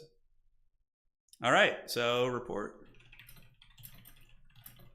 Still an amazing comeback by Bretonnia, by the way. Let's not like overlook that. The Bretonian comeback was nuts. He was down by like 3,000 or 4,000 value, and he still found a way to get back in the game.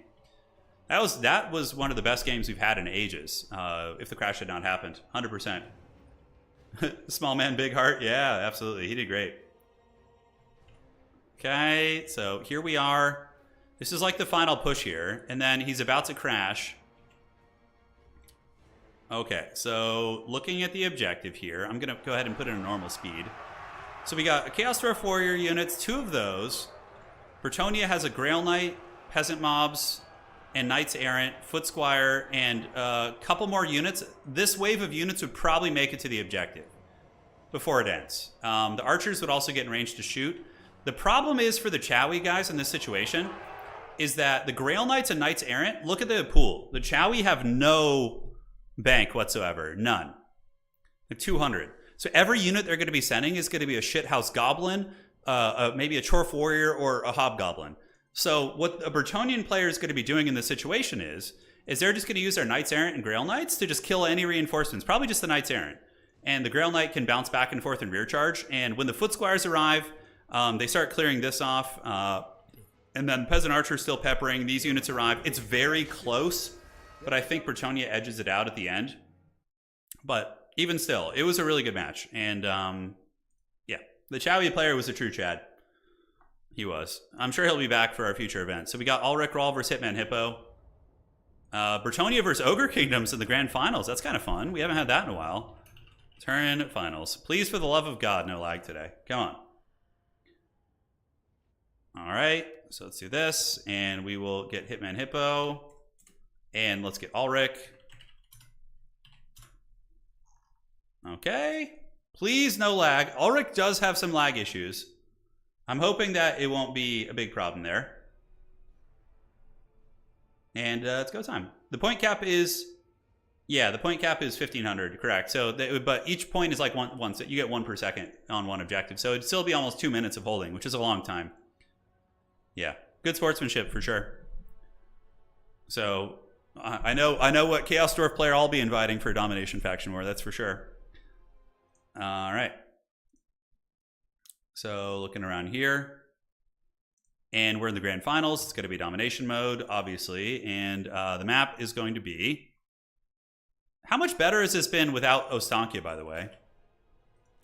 Shambling Bog is the map. This map's an interesting one. I don't know how good it's going to be for... There's a little bit of aquatic. So the Noblars, the Boglars in the marsh, or whatever they're called, they could come into play.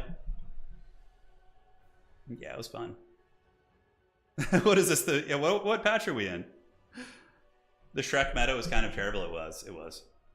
Are the players lagging on purpose? No, they aren't. No. Because here's the thing, like this game, you have a player.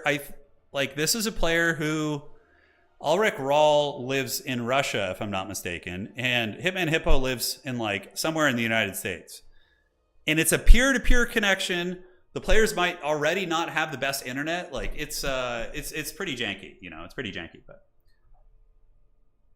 Yeah, Kislev is very boring. Without Stank, they become more fun. Stank is just cheesy as hell. Like, Stank Patriarch blobs are like the most disgusting thing ever. Yeah. Alright, so Ogre Kingdoms are ready. And Hitman Hippo is going to be getting his Bretonnian forces marshaled and ready to ride under the banner of the king once more. Probably you go Lewin here, or Alberic. Alberic is actually pretty badass here. He gives anti-large to units, so he can make Knights Errant anti-large, which is very good. Yeah. The evil professor has a villainous reputation. The professor is the villain, dude. He slayed me earlier, dude. The Pwn coming in with the Vampire Coast. I got karate chopped. Yeah, Sterngard, you did great, man. If you're in chat, shout out. You were fun.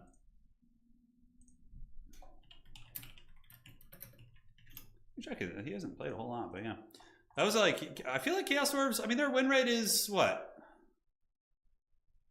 They're at 50-50. They're a 50-50 faction. Chaos Dwarves have finally come to a state of being like somewhat balanced. That's kind of cool to see. Like right in the middle. As much as I dislike the vampire counts from Years of Suffering, they're actually doing good. Vampire counts are 18 and 11 right now. Oh, that's not bad at all. That is not bad at all. All right, all right. So let's get this going. Checking some of the tournament stats, making sure there's no issues. And where are we at? Okay. Cool. Yep. Top 4 is upon us. Ulrich Rahl's ogres are ready. Ulrich's going to bring the furious sweat. Whatever he brings will be extremely sweaty, I can assure you. Although Hitman Hippo's also a very... I don't know what... I could have sworn Hitman Hippo used to be an RTK. I don't know if he was. He's in a different clan now. Yeah. Oh, it needs to be stopped. He can't. I know he can't keep getting away with this. It's true.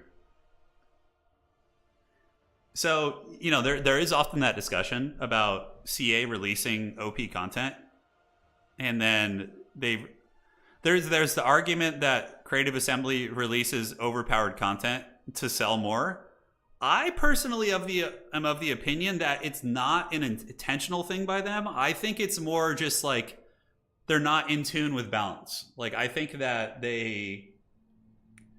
CA probably has a revolving door of like developers over the course of game 1, 2, and 3. Like a lot of people have come and go. So these units are being designed by different teams, and they don't keep the balance of the older models in mind. Sometimes you do see power creep like that. I think it's just like a negligence of balance. Like I don't think it's like an intentional thing where they're like twirling their mustaches in an office. Like, yes, let's make Mother Ostankya super OP to sell more. I don't think that's the case. Because in campaign, everything is only this game is mostly balanced around campaign initially, right? And in campaign, everything's kind of bullshit. You can make whatever like super strong. So I think they just launch it out but then it affects the multiplayer community, right? Because their lack of knowledge in multiplayer and lack of experience. I don't think there's anybody there who actively plays competitive multiplayer. I don't think there's anyone. Yeah. Do not assume conspiracy when simple incompetence will explain it. Yeah. I think they want the new content to be exciting, so making it balances. Yeah, that's a fair point too. Yeah. I don't think it's like, I don't think that like intentional making things OP thing is really accurate. Yeah, it's primarily a single player game, yes, for sure. Yeah, but that's just my theory. That's my theory. Okay, so let me look.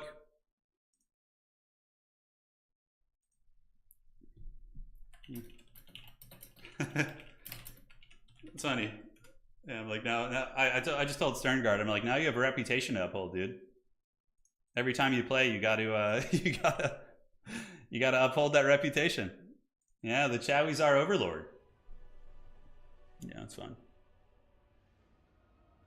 Yeah, I can see power creep in other games for sure. I just like I don't think that's the case as much because when they're selling for this game, like it's all about the campaign, right? For like their sales numbers. So I don't know. I just feel like it's wild and rushed sometimes. And yeah, is character loading normally enabled in the tournament? You can't load characters. If somebody started with a loaded character, they would get a game loss.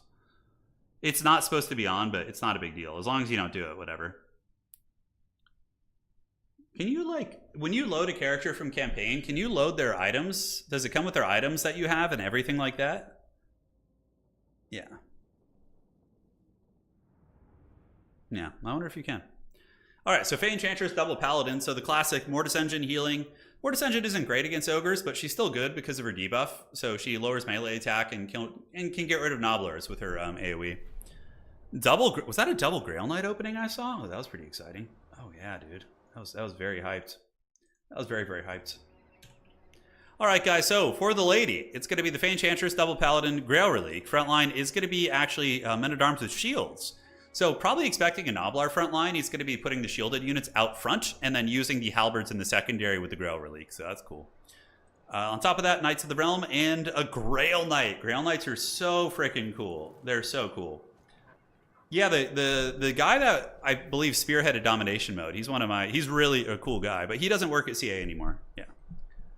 But I'm really grateful that he gave us this, because as much as I enjoy land battle, I always wanted a format that didn't require rules or arbitrary player decisions to decide the outcome of things,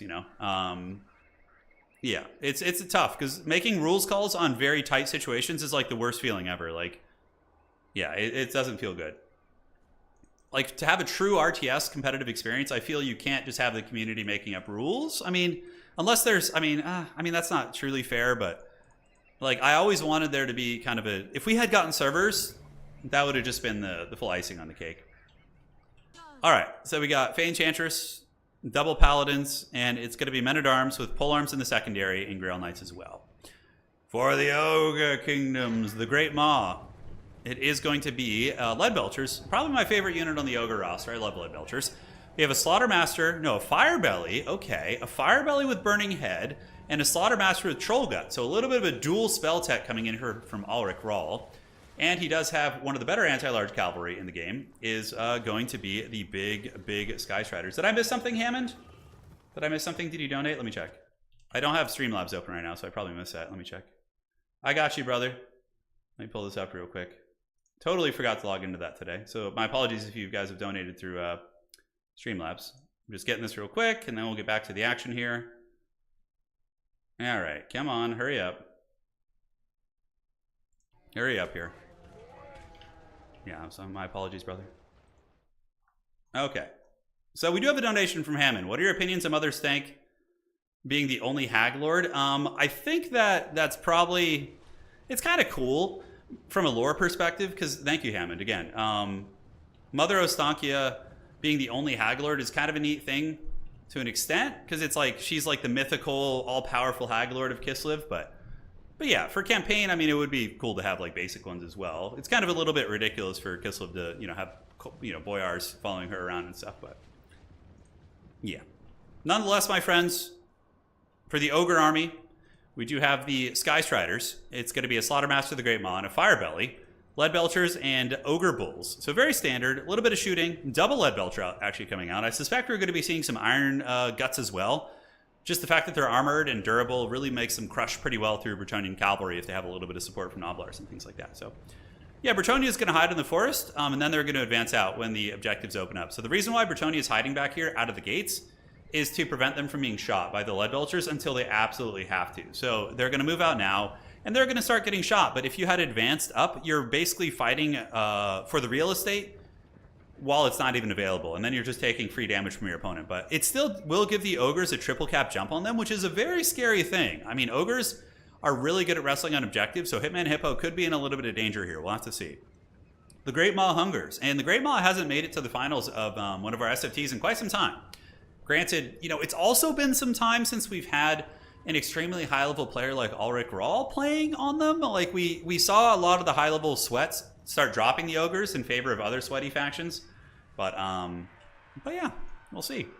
Leadbelchers want to focus down Grail Knights if they can. Sky Striders are sitting here with a full chub, and we do see some Bretonnian Knights of the Realm taking a very circuitous route. They could even go all the way around here if they want to, but looking to flank the Ogre army and maybe take down some of the bulls from the side and different things like that. So yeah, makes sense. So up they go. Men-at-Arms and Grail Relics are getting ready to party, and the Leadbelchers are shooting into the Grail Knights now. That feels really bad. That's really bad. I mean, they're such an expensive unit, and the other Leadbelchers are doing the exact same thing, but Bretonnia could use their penetrating lance formation here to potentially get in. We got Knights of the Realm being protected by just basic Ogre Bulls, and the Grail Knights are going to have to get in before they take too much damage, man, because that's going to start adding up. But the Bretonnian hordes advance out of the trees. You see the Men-at-Arms with polearms at the ready, and the Ogres are going to be pulling back. The sweatiest will prevail. This is a very sweaty game. These are both sweaty players, for sure. I don't know who's sweatier. Maybe Ulrich has probably played more sweat in the past. I'm not sure. Ulrich has been a tournament contender for a long time. A long time. So Grail Knights retreating now. Both of them going to be running away from the Ogre Bulls. Wouldn't be a bad idea to just charge them, but man, that crossfire is nasty. The Leadbelcher's doing some work. And now they opt to take the charge, which is good. And they get a rear charge into the Ogre units, actually. So as they retreat, they do a lot. And we get a penetrating charge wave again. Grail Knights trying to push through the Noblars. They do some good damage, and they do also temporarily tar pit the Leadbelchers. Enchantress coming in for the lady. The big charge is here as the Bretonnian Knights surge from the hills, and the Ogres are going to be taking some fat lances to the faces. But the Sky Striders, look at that. No, Crushers and Sky Striders are on the field as well. So I believe the Sky Striders are over here fighting this blob, and they're going to be very good. They'll definitely kill a lot of Grail Knights. And here we see Dwellers Below going down. So Dwellers Below popped under the earth of the Knights of the Realm. It makes me think that that would like just hurt those units a little bit, but nonetheless, the Crushers with Grey Weapons have arrived in. Hitman Hippo a little bit behind in value. The Leadbelcher shooting has been awesome this game. It's been absolutely awesome, doing huge work. This blob is going very favorably for the forces of the Ogres, it would seem. Granted, Sky Striders are getting a little bit worn down. They're going to be getting a Troll Guts here. Meanwhile, the Men-at-Arms with polearms going to be saturating in to help. Grail Knight's still fighting, but very damaged, up to about 900 value. If they could find a way to like detach here and maybe run down these Leadbelchers, yeah, that's what he's trying to do. So the Knights of the Realm detach from that engagement. They charge into the Leadbelchers. Only a couple of them, but they're trying their best. So objective 1 owned by the Ogre Kingdoms, 3 by Bretonnia, and 2 by the Ogre Kingdom. So the Ogre Kingdoms are up on value a little bit, but the swarming Bretonnian troopers, might be able to start grinding back some engagements here. Both sides do have a fair amount of healing, and the Enchantress blob over here, we're going to see if they can actually end up winning this fight. It looks like a Paladin does get by with the remnants of the Grail Knights, and the Leadbelcher units are in danger. These ones are very beat up. They're getting like pulled back into combat here. You can see he's trying to disengage, and the Grail Knights do manage to escape that engagement. And it looks like that Leadbelcher unit is going to go down, but it's going to be at a great cost because the Crushers are going to come in and finish them off next. The 2 Paladins, of course, helping, but 1 Leadbelcher is offline. So that's a little bit of shooting for the Ogre Kingdoms. Meanwhile, the Ogres on this side appear to be getting routed a little bit. The value is coming back for Bretonnia. They had a bit of a deficit, but they are starting to grind out some of these engagements reasonably well. Enchantress and the Paladins and the Grail Relics, that's a lot of stacking powerful characters, but those Crushers do hit like trucks, and they can definitely put some hurt down on those bad boys. Noblar Trappers being an absolute pain in the butt. Noblar Trappers probably will trade super well in the Men-at-Arms. Where are the Bretonnian Cavalry going to be coming in? So the reinforcements arrive. These are Knights Errant, if I'm not mistaken, or Knights of the Realm. And they do get a nice anti-large charge. Crushers do have 120 armor, though. That makes them really jacked. But with the Fae here and a Paladin, the Guardian should be in effect as well. So the Fae Enchantress does have a little bit of physical resist. They might actually be able to beat the Crusher, which is pretty big. Granted, there is another Mournfang Cavalry back here with great weapons. Yeah, so these guys are getting serious. A lot of those elite anti-large cavalry are being called out, and it is getting hog wild. So back objective being ninja'd by Ulrich. This is a sneaky little play. You get some Noblars back here, but it looks like there's some polearms who should be able to fight him off. Up on this point, we got peasant mobs and polearms battling it out, but the Ogres pretty good at holding on to points unless you get some heavy hitting. More heavy cavalry called in, so the Grail Knights have returned. Okay, so this is going to be pretty big. Value is almost neck and neck now. 5.6 against 6.6. It's about 900 to 1,000 value difference here. Oh God, please don't have a laggy drop game here. Come on, man, come on. That would be so unfortunate. That would be the 3rd one today, which would just feel so incredibly bad, but hopefully we can avoid that. Looking at the points, Ulrich is pretty far ahead. He's got the Slaughtermaster and the Sky Striders are on their way in, so the Bretonnian army here is going to get crumped pretty hard. Sky Striders are going to do a lot of work, but the question is, can Bretonnia hold on here long enough to get the Grail Knights in? If the Grail Knights can arrive, they can for sure turn the tide of the fight. Sky Striders are a little bit damaged, and the Fae does have her 2 powerful characters. Grail Relic is going to keep these noble Bretonnian Knights fighting a long time, but they finally do break. They just got pounded so incredibly hard. There's also pole arms in here too, which is very helpful. Mournfang Cavalry with great opens to the back, finishing off the last of the Grail Knights. Chalice of Potions coming down, kills off a couple of Noblars, but doesn't do much aside from that. But Hitman Hippo does have an opportunity to kill the Firebelly here. Get rid of some of the Burning Heads. Sky Strider's trying to get away, but the Fae and the Paladins are chasing him down, and the Grail Knights are coming in for the Lady, going to be hunting down these big beasts, and it looks like in the back, one of the Sky Striders might get picked off and killed. He takes a lot of lances. Oh man, the Leadbelchers are still in line though. That's really big.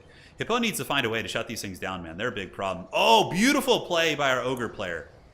So, the Ogre player uses the Dismember, which slows down the Bretonnian Knights super hard. They're down to 34 speed, and now they're going to get countercharged by 2 Mournfang Cavalry, one of which is going to be the ROR, the Sky Striders. Okay, so that just went from being a disastrous fight for the Ogre Kingdoms, but with excellent micro from Ulrich, it goes into a pretty even fight. And he's got a 3rd Mournfang Cavalry on the way in. So this is just a huge cavalry duel. Now, this is probably going to be deciding the outcome of the game. The Fey Enchantress under Paladins and the Grail Knights are fighting super hard, but this is an uphill fight. Sky Striders, Mournfang. We do also have a Slaughtermaster back here. Bretonnia probably calling in more Knights. The back objective is being held for the Lady. At this point, in flux, but it looks like overall the Ogres have been able to hold on to that one. But I think Ulrich might be taking over this game right here. He might be taking it over. Yeah. Here they come. So Sky Striders being beating them down. And overall, I think Bretonnia's back might have just been broken. They were kind of lured deep into enemy territories, and they just got some really, really good work done right there. So Bretonnia's got this point, but I wouldn't be surprised to see Hitman Hippo probably tap out here if the Fey Enchantress dies. We saw him scrap out that last game very effectively and come back, but Ulrich really lured him into quite a trap there. And the Fey Enchantress is taking a lot of damage. Paladins are also quite beat up, but I don't know, maybe with healing taken into account, maybe Bretonnia can work something. But they're going to need to get another objective. They need to fight for this point here. We do see Knights of the Realm coming across. They're going to come and try and run down those Leadbelchers. They might be able to get it. Yeah, the Ogres, man, they have really good anti-large cavalry. Pretty good armor, solid anti-large bonus, tons of HP. Fey Enchantress is shaken. If she goes down, then that's 100% it. She's probably done pretty well for herself. Yeah, 2,200 value. Her Mortis Engine is very, very good, so it's able to drain down those nearby units. And here they come. The Knights of the Realm for the Lady. Lance is couched for yeah, not Sigmar today, but it's going to be for the Lady. Oh, that guy in the front rank just took a fat shell to the face. But this Leadbelcher unit is going to go just get karate chopped. Yeah, they're going to die pretty quickly. We got more Halberds coming up. The Beast Slayers of Bashtone, great. It's a Foot Squire with a Halberd. These guys are an awesome choice against Ogre Kingdoms. If you can get them fighting actual Ogres and not Noblars, they're going to live their best life, that's for sure. The Paladins, you know, man, this is a surprisingly close-ish fight back here, considering. If the Fae can escape, maybe. She's at 3 leadership. The Paladin's getting a heal. Okay, the Fae's just trying to hang in there, but she breaks. She does get a heal off on the Paladins. Paladins might be able to win that fight. It's going to be a little bit dodgy. Here are the Knights of the Realm engage against the Mournfang Cavalry, and on the other side, there's going to be some big Mournfangs coming in as well. So the Ogre Cavalry is doing massive work and really good micro. Like Ulrich, that was such a slick play. He pulled the Grail Knights back, he dismembered them here, and then he countercharged them with 2 units. It was such a clean overextension. It was very, bait him into the overextension and then punish him for it. That was really, really good. Nope, the Fey Enchantress lives, and she's going to be charging back in here, which I think is a mistake. I think you should just get her away and try and rally her with the rest of the army. But Ulrich is going to be having you in a triple cap situation soon, potentially.